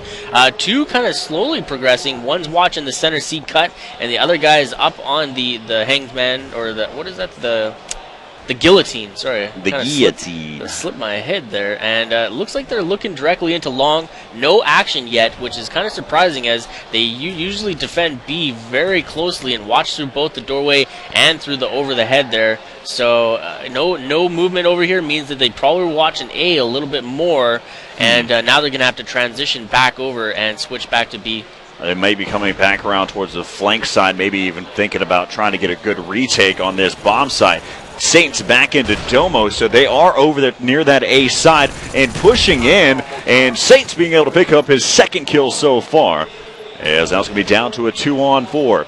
Dose is not feeling comfortable, pulls out of that B bomb site and gets taken down there by Sensor Mochila all by himself. He's got 20 seconds left to be able to pull this one off. He's down to a 1-on-4, and all bets are in as this round is over, and Saints picks up his third kill to actually show some sign of life. They're in the search and destroy map there, so that's going to be 4-3. It came down to an overtime round, though. Yeah, the Force was able to hold on to a little bit longer of this match. Unfortunately, weren't able to nail it away in the overtime, like you just said. But I just don't understand fully what's going on, because I'm seeing nice formations from Team Force. They're not able to hold on to it in the last moments of each play there. So it's kind of difficult to call. What we watched there, though, it was a default strat coming in there for Force. Yep. You had Dose back over there peeking through, watching, making sure nobody decides to push up. You had Mochila working back around over there towards the gate side, and you had another member pushing in towards that B bomb site. Yeah. And we saw it time and time again, and if that ended in shambles, if it ended up getting broken apart, the round was over. Yeah, there was no backup plan, it seemed. All right, so again, right now the score 2-0 in here in the series between Next Threat and Force, as we're about to head into the third game time domination on Summit. So stick around here on the Call of Duty Black Ops stream, as we'll be right back here in just a moment. Welcome back, everybody. Holiday Doc here with the 2011 Raleigh, North Carolina. This is the Pro Circuit Call of Duty, and we're seeing some great matchups so far. Unfortunately, Force not able to do anything so far in this match, getting taken out, 2-0. Next Threat coming out super strong, holding on to what everybody kind of predicted. Whether it's the forums, whether it's the general community, and definitely what Twitter thought as we asked everybody. Next Threat is the team to kind of watch out for. One of the things that I'm not looking forward to is Domination Summit. And it's not because of the game type, but for what's about to come. And you'll know after the end of this game, you exactly what I mean. Think we're going to see a Columbus? No, not to that extent. Okay. But close. All right, so let's go ahead and hop right in and see if the predictions are true. Domination Summit right here between Next Threat and Force.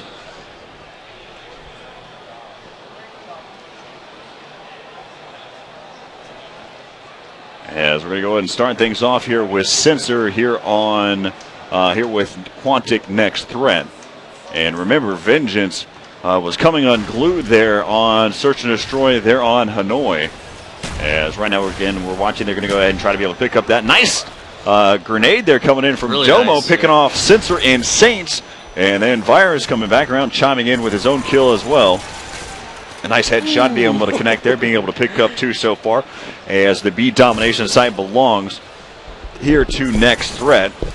That's kind of always the case there. Sorry to step on our toes a bit, but he jumped through the window. As soon as he leaves the point, it seems like every time you do that, that's when the opposition pulls in and they shoot you in the back. It's so frustrating, from a player standpoint. And to have it happen is the worst thing.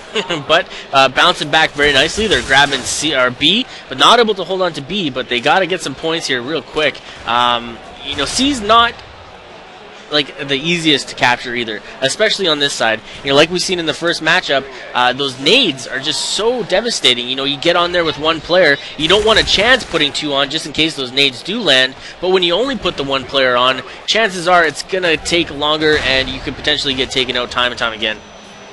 As they're still trying to be able to hold down this B domination site, both the A and C domination site belong to Force. As they're going to go ahead and make their move, going to work in, be able to pick up this C domination site. Now B and C both belong to Next. Right now they've got a nice little triple cap coming in here for Quantic Next Threat, and they're going to try to be able to maintain and hold down here for the rest of this game.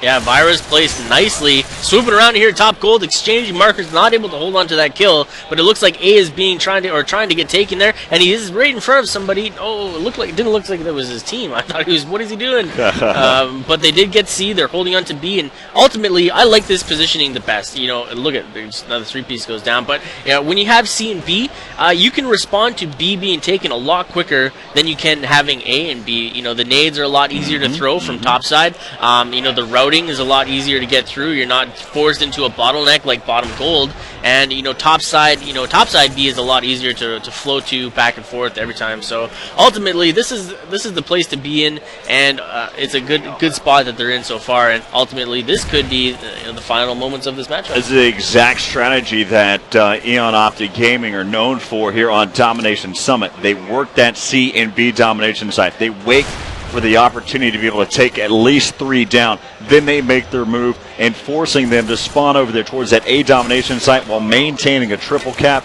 And they're trying to be able to do that right here against a team like Force. But Domo being able to pick up 2 kills there with that AK-74U, as now they have the B and C domination site. They forced themselves in a bind as they try to push up to be able to pick up that triple cap and push in.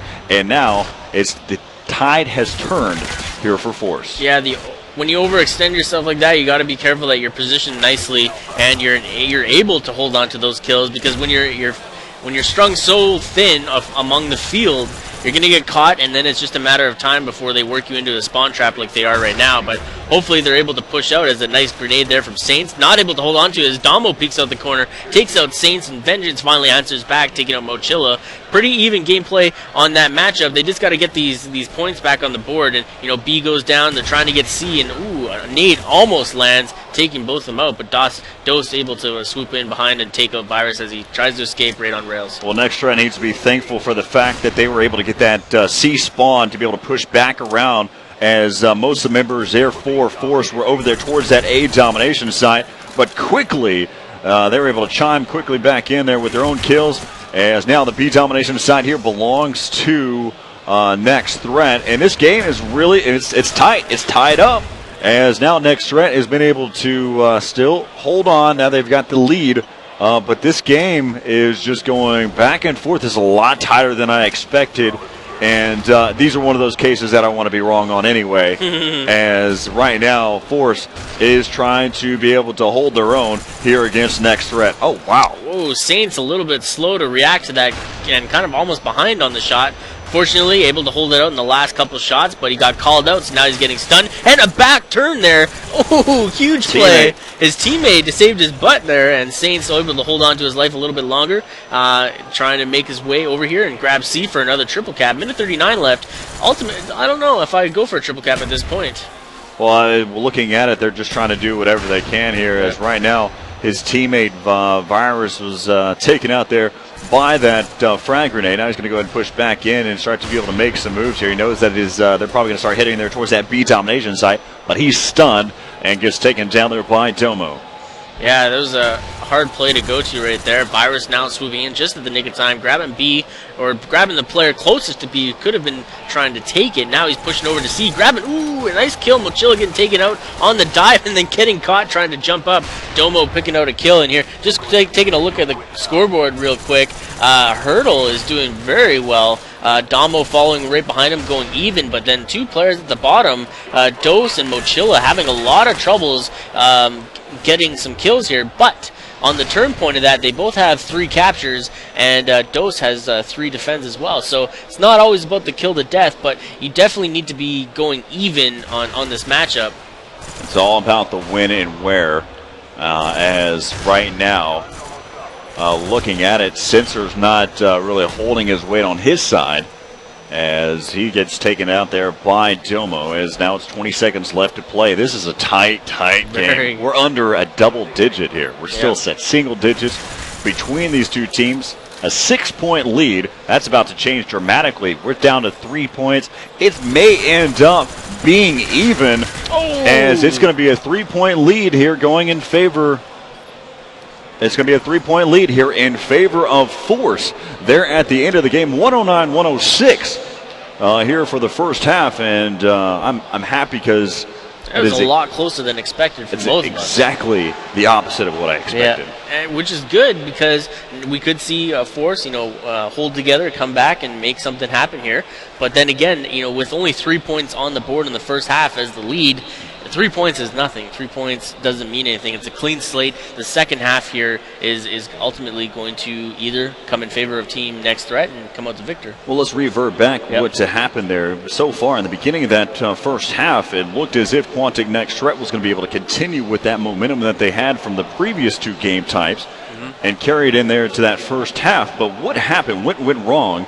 They had a triple cap at one point for quite some time. I think they just spread out too far and then got caught, getting shot in the back from the respawns. The respawns were being taken all over the place, and they didn't have an opportunity to swoop in quick enough and return off of those 3 caps. So, well, we'll see what happens here in the second half. Right now, Force leading by 3 in domination on Summit. So basically, it's even kill here so far between these two teams. Let's go ahead and hop in here for the second half on Domination Summit here between Next Threat and Force. So it looks like we're going to be jumping right on board with Forrest, and Dose and his teammates all in front of him. He's the last position on the respawn, so he's not going to be in any danger of any grenade throwing responsibilities, but it looks like he is going to take the path down below. Oh, he is going to go for the over the head. Now that nade he was throwing is aimed towards A, and it can land right in the hands of anybody trying to cap A. Unfortunately, it didn't go that way, and something I didn't really expect is the initial C flag capture. It's dangerous, like we said before, because of the nade throws from cross map, but Hurdle coming up huge there with a nade on B and defending C at the same time. As right now, Dose being able to push in there, able to take down Virus, still being able to try to move his way back into that main control. As Vengeance dropping 2 and finally getting taken down there by Domo. Ooh, getting caught there, trying to take out 1. Sensor saves his teammate, and Saints coming up big again with a kill on Hurdle, and securing that center doorway, topside B there. It's kind of like a choke point or almost a slaughterhouse if you're trying to make it through there. And even topside glass is being taken care of right now, so that's going to be a hard point to try and take away at this point. And it looks like they are going for a triple cap. Virus, huge play, jumping overboard, knocking everybody out of his way, trying to take C by himself. Unfortunately, Mochilla was in a better spot up top and denied that opportunity. As right now, Dose trying to be able to push in here towards that top control. As he's got a stun out, he can still be able to make his move, wrapping back around out of the window. Nice move to be able to take down Sensor, but you put yourself in no man's land, and he gets taken out quickly after. I keep referencing to Huddle as Hurdle. I don't know why. It just kind of got stuck in my head. But, yes, it is Huddle. And, we've seen some numbers from him so far. Right now he's at 4 and 5, whereas his teammates are both stuck at double neg. Not so bad so far as it's only 2 and 4. But still, it's kind of a start to this game that you don't want to have when the first round is kind of chalked off as a no man's win. Oh, wow. And, Virus landing the big nade on B, defending it. As right now, that's a 17-point lead coming in here for Next Threat. As now looks like they've been able to get a nice little triple cap coming in here for Force as they're trying to answer back quickly now. As coming back on the other side, they've got a C spawn and starting to be able to push in there. Domo picking up 2, coming up big, shutting down Saints and Virus. There with that AK-74U holding it down. And Dose and Huddle help out as well, clearing the board. And they're going to have to restart all over again. And we'll see how this one's going to pan out again. They're back over there towards that C domination side. Can he do it again? Utilizing those shadows, pushing it back around. Domo picking up another kill so far. He's got a FAMAS to be able to work with. And finally, that streak has ended. Vengeance had enough and ended him there with that frag grenade. That was a great play and steady aim being put to full use there. Relying on just how accurate hipfire can be when you combine those perks together. And then when you combine it with the grip on the AK, it just makes it a deadly weapon to go up against here. And in close quarter, all the close quarter matchups he went against, he won. And then finally, like you said, Vengeance putting an end to it by just avoiding the gunfight and just cooking the nade for him. To me, this is honestly completely unexpected from watching the playing style in those first 2 matchups and seeing how they were playing. As right now they're just doing a great job. They're communicating well. They're flowing well, moving from domination site to domination site. As right there you got Huddle. He gets taken down there by Sensor. I still believe that Quantic Next Threat has the better shot right now. They have the better accuracy right now. They've also managed to come back and reply to their trip cap by one of their own. And holding on to these points, A finally gets taken out, but Saints and Pirates in very good positions to defend the points on the map, control the spawns, and hold it down here. Vengeance walking into A, taking care of it. And it looks like they're losing B. Nobody's in a spot to defend this right now. Or losing A, sorry. And quickly after that, they were able to answer back as now, again, they're holding down. And you've got Virus who's watching over that A domination side. Now is going to have to force that spawn over there towards that C side here for Force. As now we're on board here with Huddle, who's teamed up there. And they'll be able to pick up that C domination site, 75-78. I believe we're at a tie game at this point. A 1-point lead now here for Quantic Next Threat with 2 minutes left to play. Look at how many times the reset button's been hit on this matchup. So times, they've been back and forth, going to even points, and it's unexpected, very unexpected to see. Next Threat is bouncing back time and time again, but Force is showing us that they're not out until they're out. As right there, Sensor able to take down Huddle. As now Dose watching over there towards that C domination side. They have the B and C side. As right now, a little bit of conflict over there towards that B domination side. Virus push again. Cooking the grenades going to be Dose back over there towards that B side. Not going to be able to connect. As we're at a minute 20 left to play. 3-point lead coming in here for Force so far. Being able to maintain and hold down this B and C side. As now that B domination side has he's got a couple members there for Quantic Next Threat. Sensor going to go ahead and delay. Potential to be able to come back around and flank in towards that B domination site. And Doe's under a lot of trouble getting taken down there. If he went towards that B side, he may have been able to make a little bit of an impact. Probably not as much as you might think. I kind of like it, though. He knew he was not in a position to engage that gunfight. He got called out. He just killed a teammate that was headed towards gold.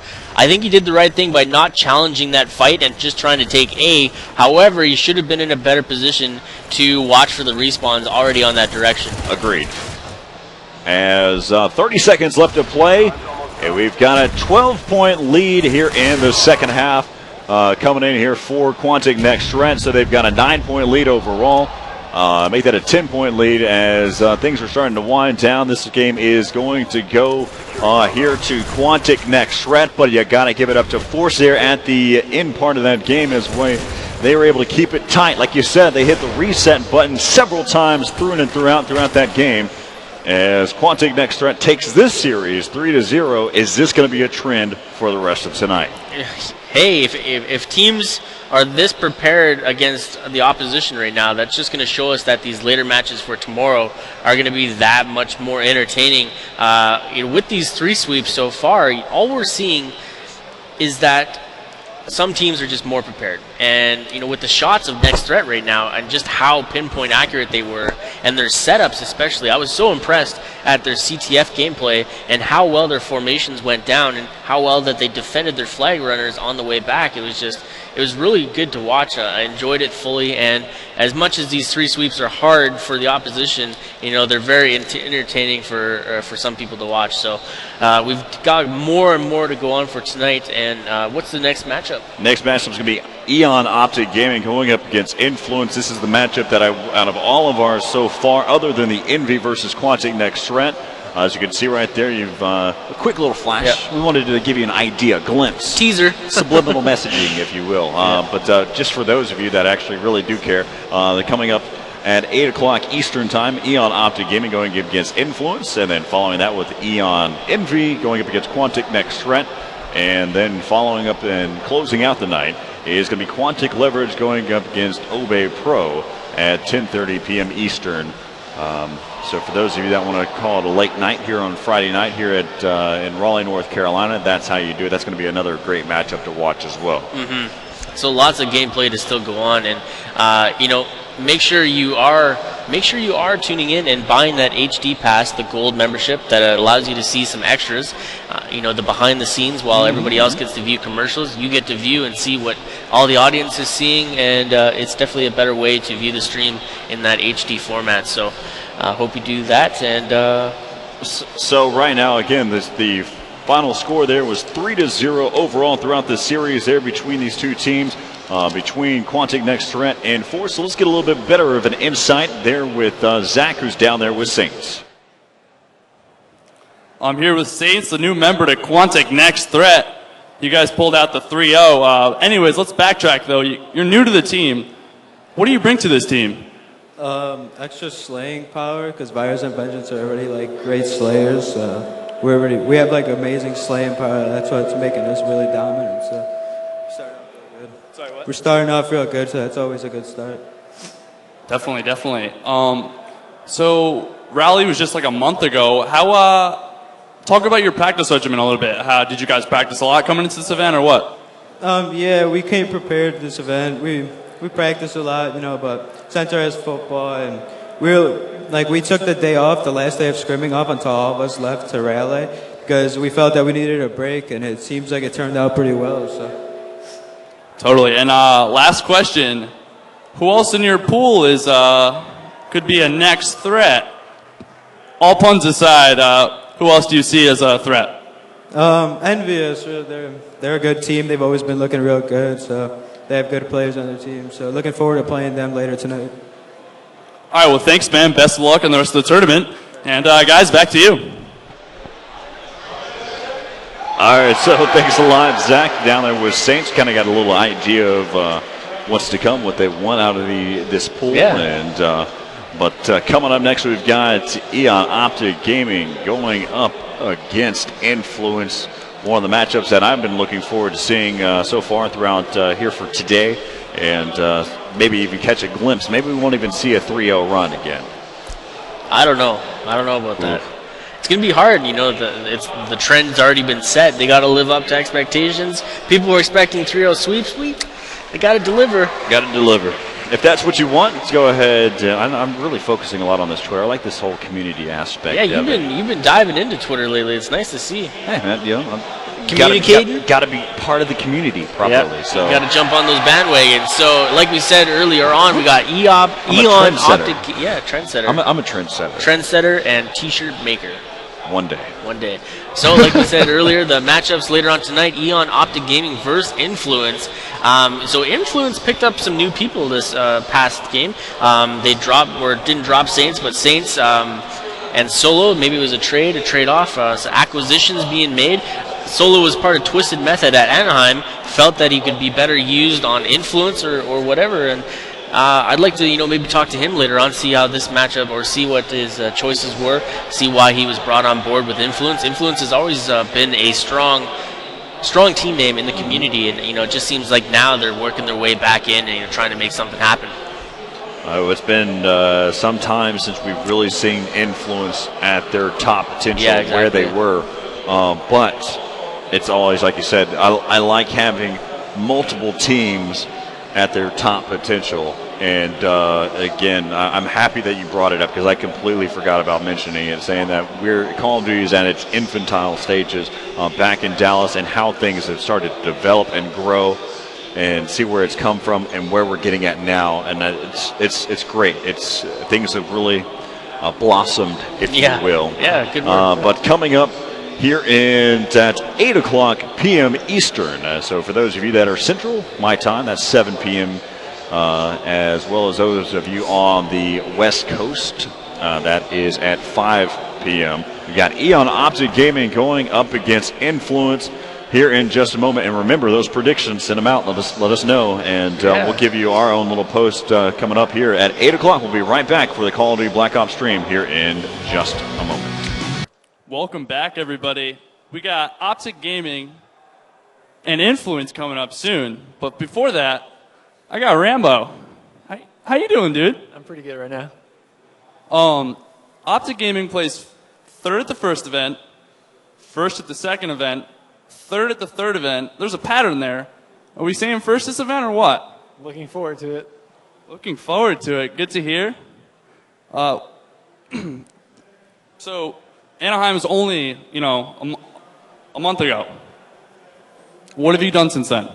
Well, obviously we try to keep up with the practice, even though it's a bit hard since some players went back to school and everything in general is just schedule's a bit iffy, but I mean we've got some good games in, and it's probably the best we've ever looked online before in an event. So I'm pretty confident about it. Oh, go ahead. Glad to hear it, man. Well, best of luck this match, and I'm going to throw it back to you, Corey and Holiday. All right, so thanks a lot, Zach, out there talking with Rambo. Rambo, the man. The Rambo. Talking with Rambo there from Eon Optic Gaming. The names keep getting longer and longer and longer, but hey, it's all good. I'll show some respect. After a while, I'm just going to narrow it down to just O. Yeah, we got 3 Eons in the tournament so far. They have Eon Instinct for Halo. Mm-hmm. We got Eon Envy. Mm-hmm. And we got Eon Optic Gaming. Mm-hmm. And we bugged Hex all last event trying to figure out what Eon was, and didn't really get much out of him. I did, however, manage to sneak it out of him this event. Maybe we can talk to him later on, maybe get a stage interview with Hex, and really try to see what's going on with Eon, because anytime you have an organization that's willing to step up and sponsor and ultimately help out esports, mm-hmm. it's good for everyone. And the same thing goes with other big name sponsors and teams. We got Team Liquid and the StarCraft guys. It's a huge team over there. We've got Quantic also, who sponsors some StarCraft, as well as us over here in Call of Duty. So these big name organizations helping everybody out. But so far, how can you sum up this night? How's it gone as far as what you expected? I forgot my broom back at the hotel room. So bunch of sweeps. That's all we've seen so far. 3-0. But the first series was of course, a little bit lopsided. But Force put up a little bit of a fight. They were able to push Search and Destroy into an overtime. Yeah. And then there on Domination Summit, it was extremely close. Like you mentioned, there was a lot of resets throughout the game, and more than any time we've seen a lot. But there in the end, Quantic next threat being able to close the door, and you say that there's a potential that it can do the same here with Eon Optic Gaming and Influence. I think there's a possibility as well. And I made a comment saying that I want to do predictions every single go around, and I'm not going to let this one slip away. But let's go ahead and go to a quick break here for just a moment. We'll give you our predictions here in just a moment, here with Optic Gaming going up against Influence here in this Best of 5 series here in Raleigh, North Carolina. All right, so welcome back to the 2011 Major League Gaming Pro Circuit here with Call of Duty Black Ops. I'm Corey Dunn alongside Holiday Doc, as we're about to get underway with our third matchup with Eon Optic Gaming going up against Influence. So it looks like there was another team change to Influence that we didn't really pick up on. It looks like J-Bone has joined the ranks, as we've seen the crossed out name and some penciled in marks there. Oh, that's great, man. You got to give artistic. That's what I want. I want name tags that are all just like that. I think somebody needs to come out with a jersey that's just made out of just something like that. I mean, everybody else, they've got these nice printed jerseys, and I think somebody should come out with some different type of flair. But with this matchup, where our game types are going to consist of Capture the Flag on Summit, then Search and Destroy on Havana, Domination Firing Range, Capture the Flag on Hanoi, and then following that up, if we get to it, Search and Destroy on Firing Range. Mm-hmm. I said predictions. Let's go ahead and give it really quickly. I think it's going to be a 3-1 in favor of Optic Gaming. Go. No. No means no, man. I'm not doing predictions. It's not happening. It's just there's too many times that we're seeing that teams are just. Last event in particular, how many times did I give predictions, and how many times did I get... Let's go ahead and get underway. Fine. Since he's not going to give our predictions. Optic Gaming and Influence kicking it off here on Capture the Flag here on Summit. Jumping right on board, we're going to go to the man, the action himself, Rambo, as he's leading the team here, team captain for Eon Optic Gaming, and we're going to see how they push out on the start of this map. And I say it every time, the start of these games is probably the most important part of the match, and ultimately the second being, winning it eventually. But both teams exchanging 1-for-1, and Rambo almost had a 3-piece lined up as he grabbed the nade, and 2 people lined up directly in front of him. However, only able to land one. Solo heading upstairs into top gold, or top glass, nailing out a kill, and Solo responding and taking out Merc from the side. As we're back over here with Big Timer, starting to be able to push back over here towards the rails. He thinks there's one over here. He's going to continue to push up cautiously. He's going to be able to take down Solo, wrapping in, and explodes like a party favor, getting taken down there by Nameless. As now it's back over here to JCap. They're still being able to maintain over here towards that rail side. As JCap pushing in, has yet to be able to capitalize the kill. A lot of time has expired so far between this little gunfight, and I think he's playing a ring around a rosy by himself, but he'll be able to pick up one, taking down Nameless, pushing back in. He's going to drop there by Solo, as not much action has happened yet.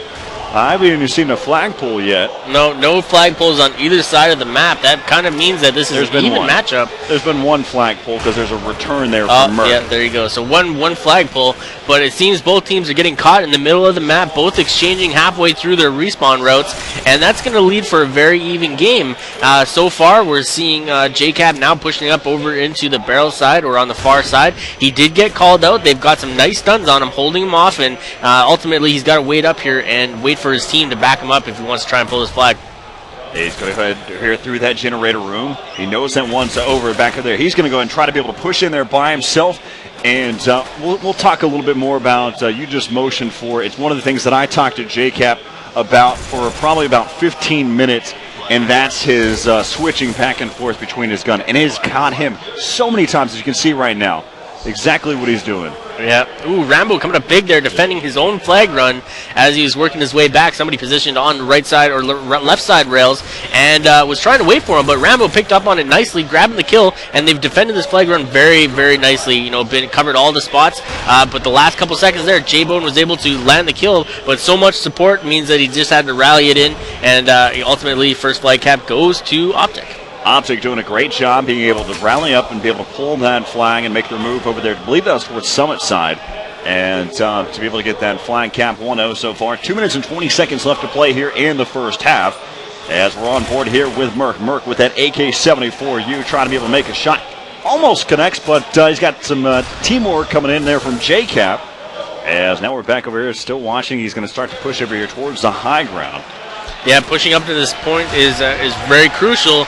This allows you to defend your flag runs, defend off the respawn routes, and push in when time being to grab these respawns. And nice pickup there. Merc knew that the spawns were pushed to that side and grabbed the nice easy kill as he jumped over. But now he's on his lonesome. Got no support with him, and he did get called. Nice nade landing right in front of him there. Beautiful timing. That's his fourth kill so far. He's been able to control his accuracy so well, and finally Nameless is going to be able to take him down. He was able to pick up 4 kills throughout that little scene that we saw.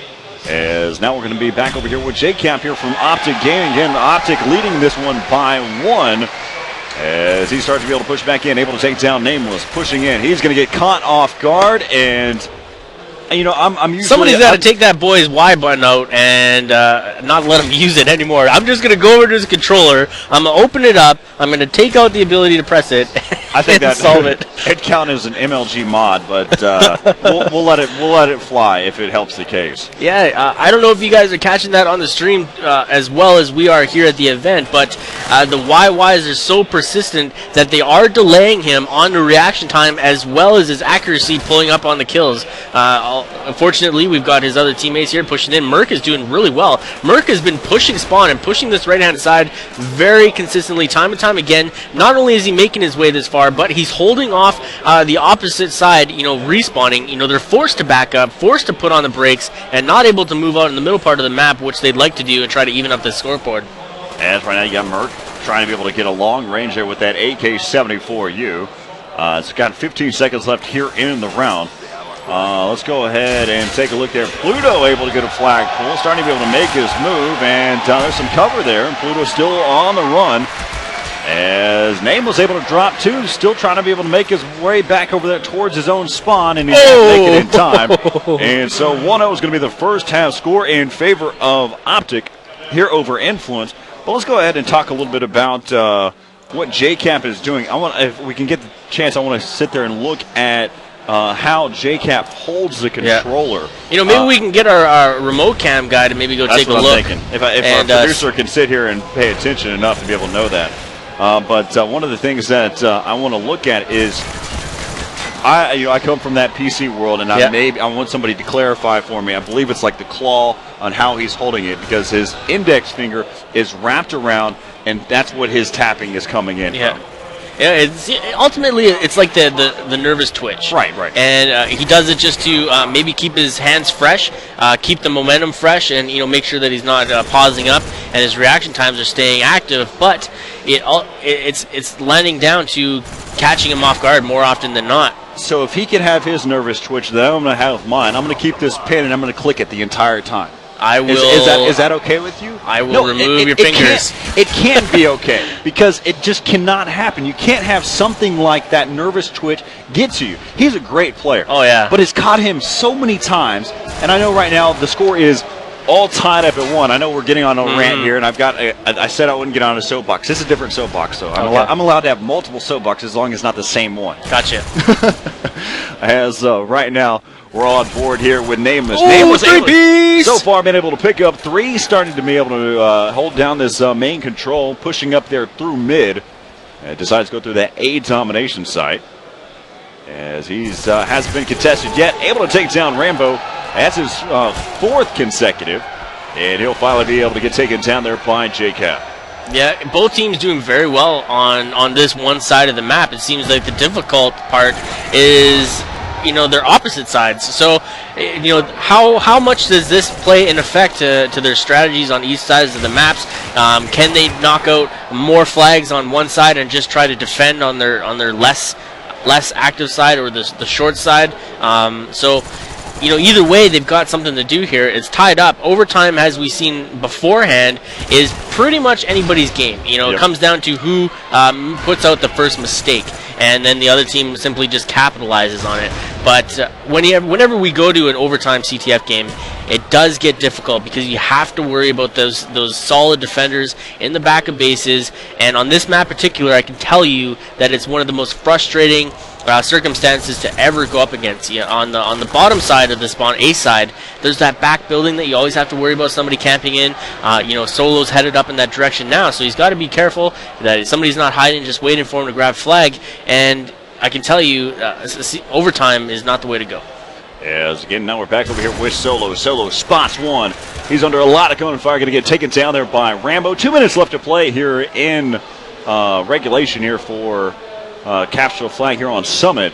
As now we're back over here with J-Bone. J-Bone watching over there towards the rail side. His teammates have started to spawn, as he looks to be on the defensive here. As he spots 1, going to go and let him run back around. He may open up the door there for his teammate to get taken out. He's on the chase now. That pulled him away from his position. Yeah. But Pluto comes in. He's able to get a flag pull and starting to be able to make his move. J-Bone doing a great job, still trying to hold this area down. But he has yet to see any action as Pluto gets taken down there by JCap. Yeah, that flag run was all by himself. J-Bone was in a good spot, but he knew better than to just walk out there and not stay alive. But Rambo coming around there, ending that very quickly, slicing and dicing, moving his way through, and Merc and Rambo are now pushed up, trying to make something happen here as they're both headed towards this flag. A minute left, you're going to see this very, very slow progression, and it looks like they all kind of put up the brakes, and they're setting up just to hold on to this flag. They're going to try to be able to push it into an overtime here, unless they're able to find an opening.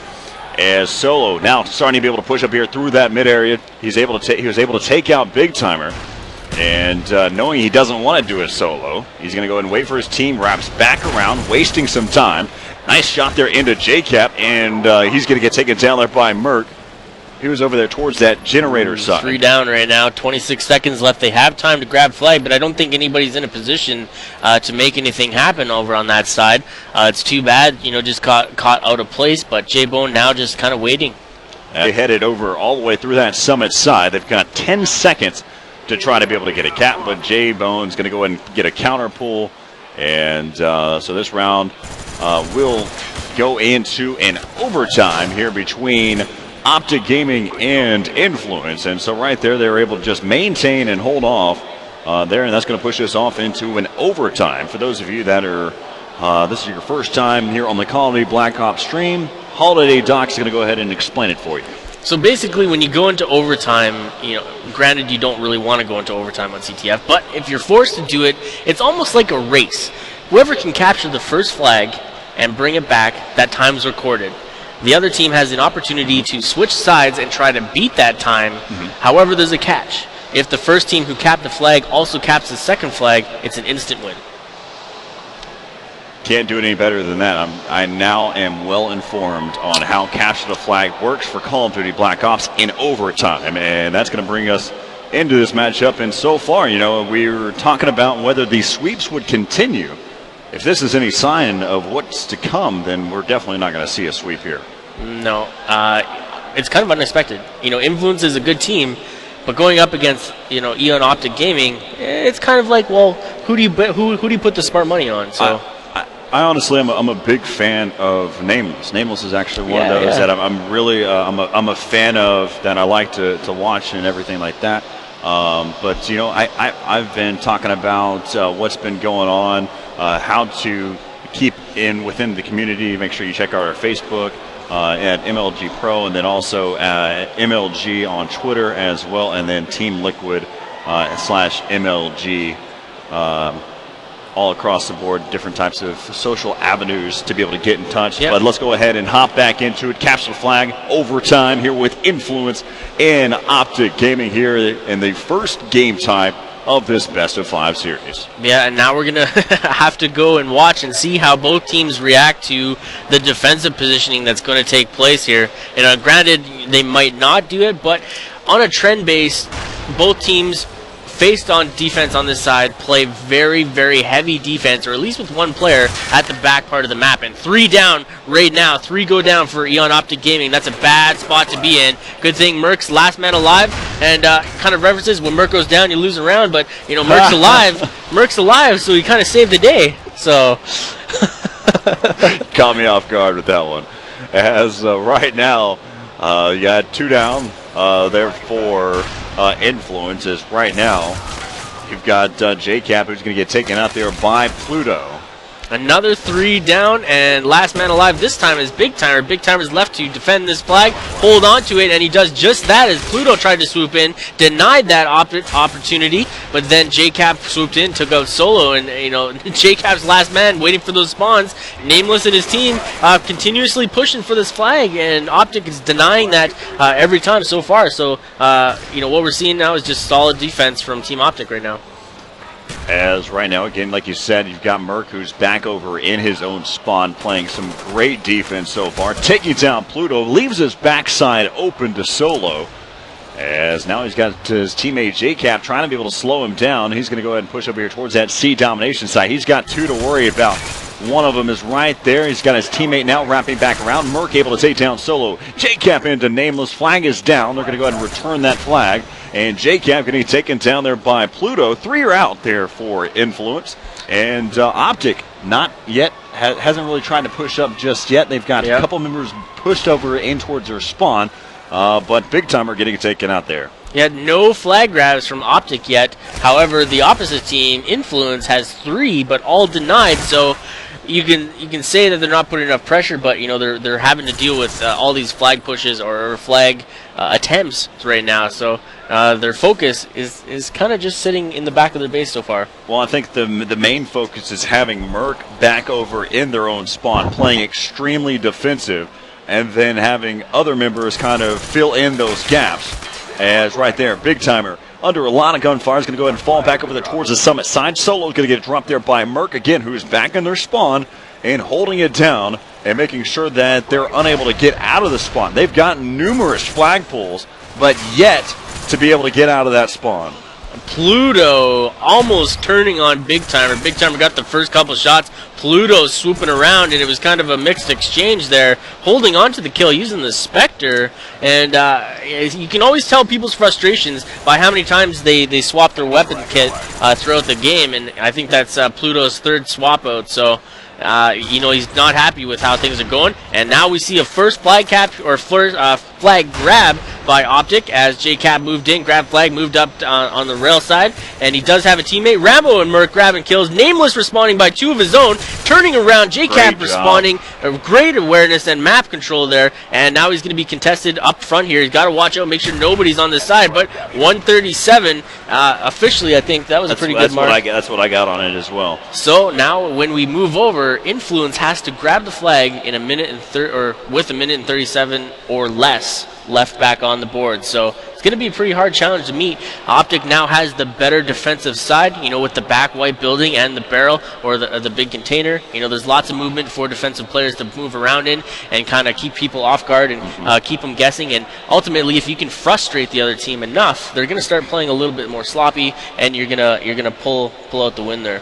So if we're looking at it, so far you and I were both content with saying that Optic Gaming should easily take this pool, and their only conflict is Influence. How big of a deal would it be if Influence was able to pick up this matchup against Optic?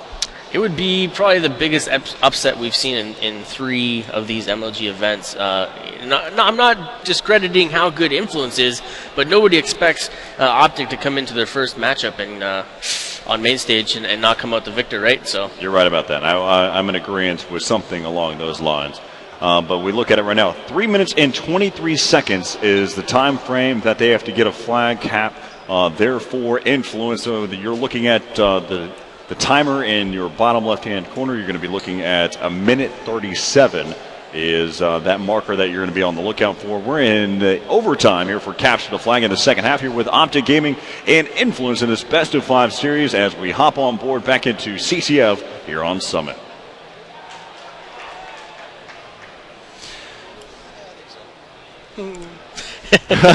As we're looking at it and see how this one's going to pan out.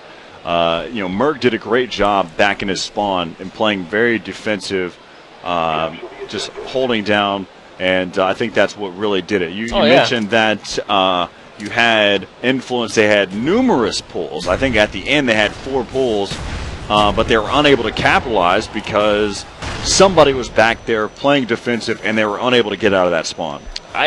It seems like a firecracker got lit here on Influence's team as they're all pushed up super heavy into center part of B. We got 2 guys on Summit that could potentially get caught off guard there as they're clustered too closely. But Rambo and Merc grabbing 2 and denying this first attempt. But Pluto looks like he was trying to go for it anyways. Got called out. JCap wrapped that up and called her a day. But now we're going to see the respawns, and they got to continue to push. They can't let down. But on the same regards, Optic is not content with playing defensively at all. They're trying to push in and potentially just grab this flag and go. I have yet to see anybody stay back in their own spawn as even Merc is starting to be able to push up here towards that Summit side. Solo headshot into Big Timer.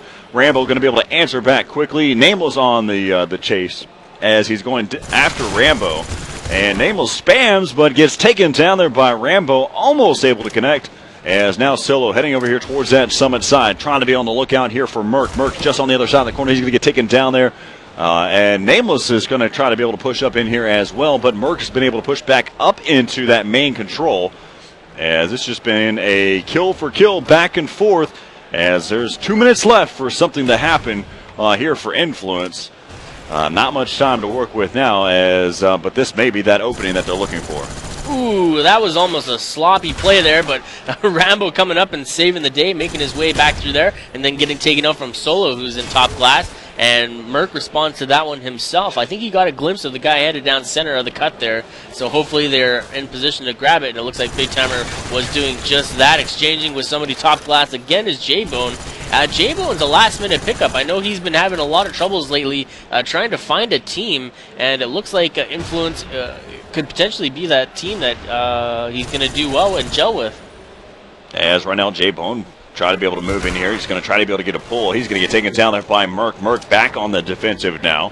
He's going to get taken down there by Pluto, pushing in. Nameless is spotted 1 and tries to be able to take down Big Timer. Oh! Big Timer picking up 2, pushing in, shutting down Nameless and Pluto. As now Solo pushing back over there inside of mid. Big Timer taking down J-Bone and Solo.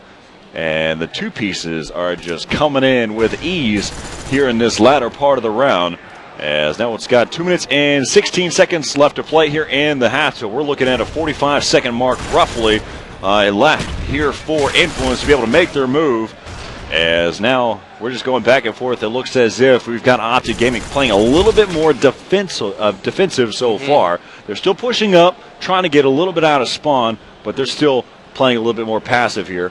So I can see on the other screen, that's Merc who's pushing up and just watching over there towards the that garage area. Yeah, I want to chalk this one already up. Minute 42, 37 is not going to happen. So it does look like Eon is going to pull out their first win here. First win here for on the main stage here with Optic Gaming, and Influence is right there. Got denied. Hey, Got denied with the hand there. That's just rough stuff there. All right. So what is the second matchup here? Is S&D on Havana? Correct. So Search and Destroy with only the 4-round wins needed. It's a changed game.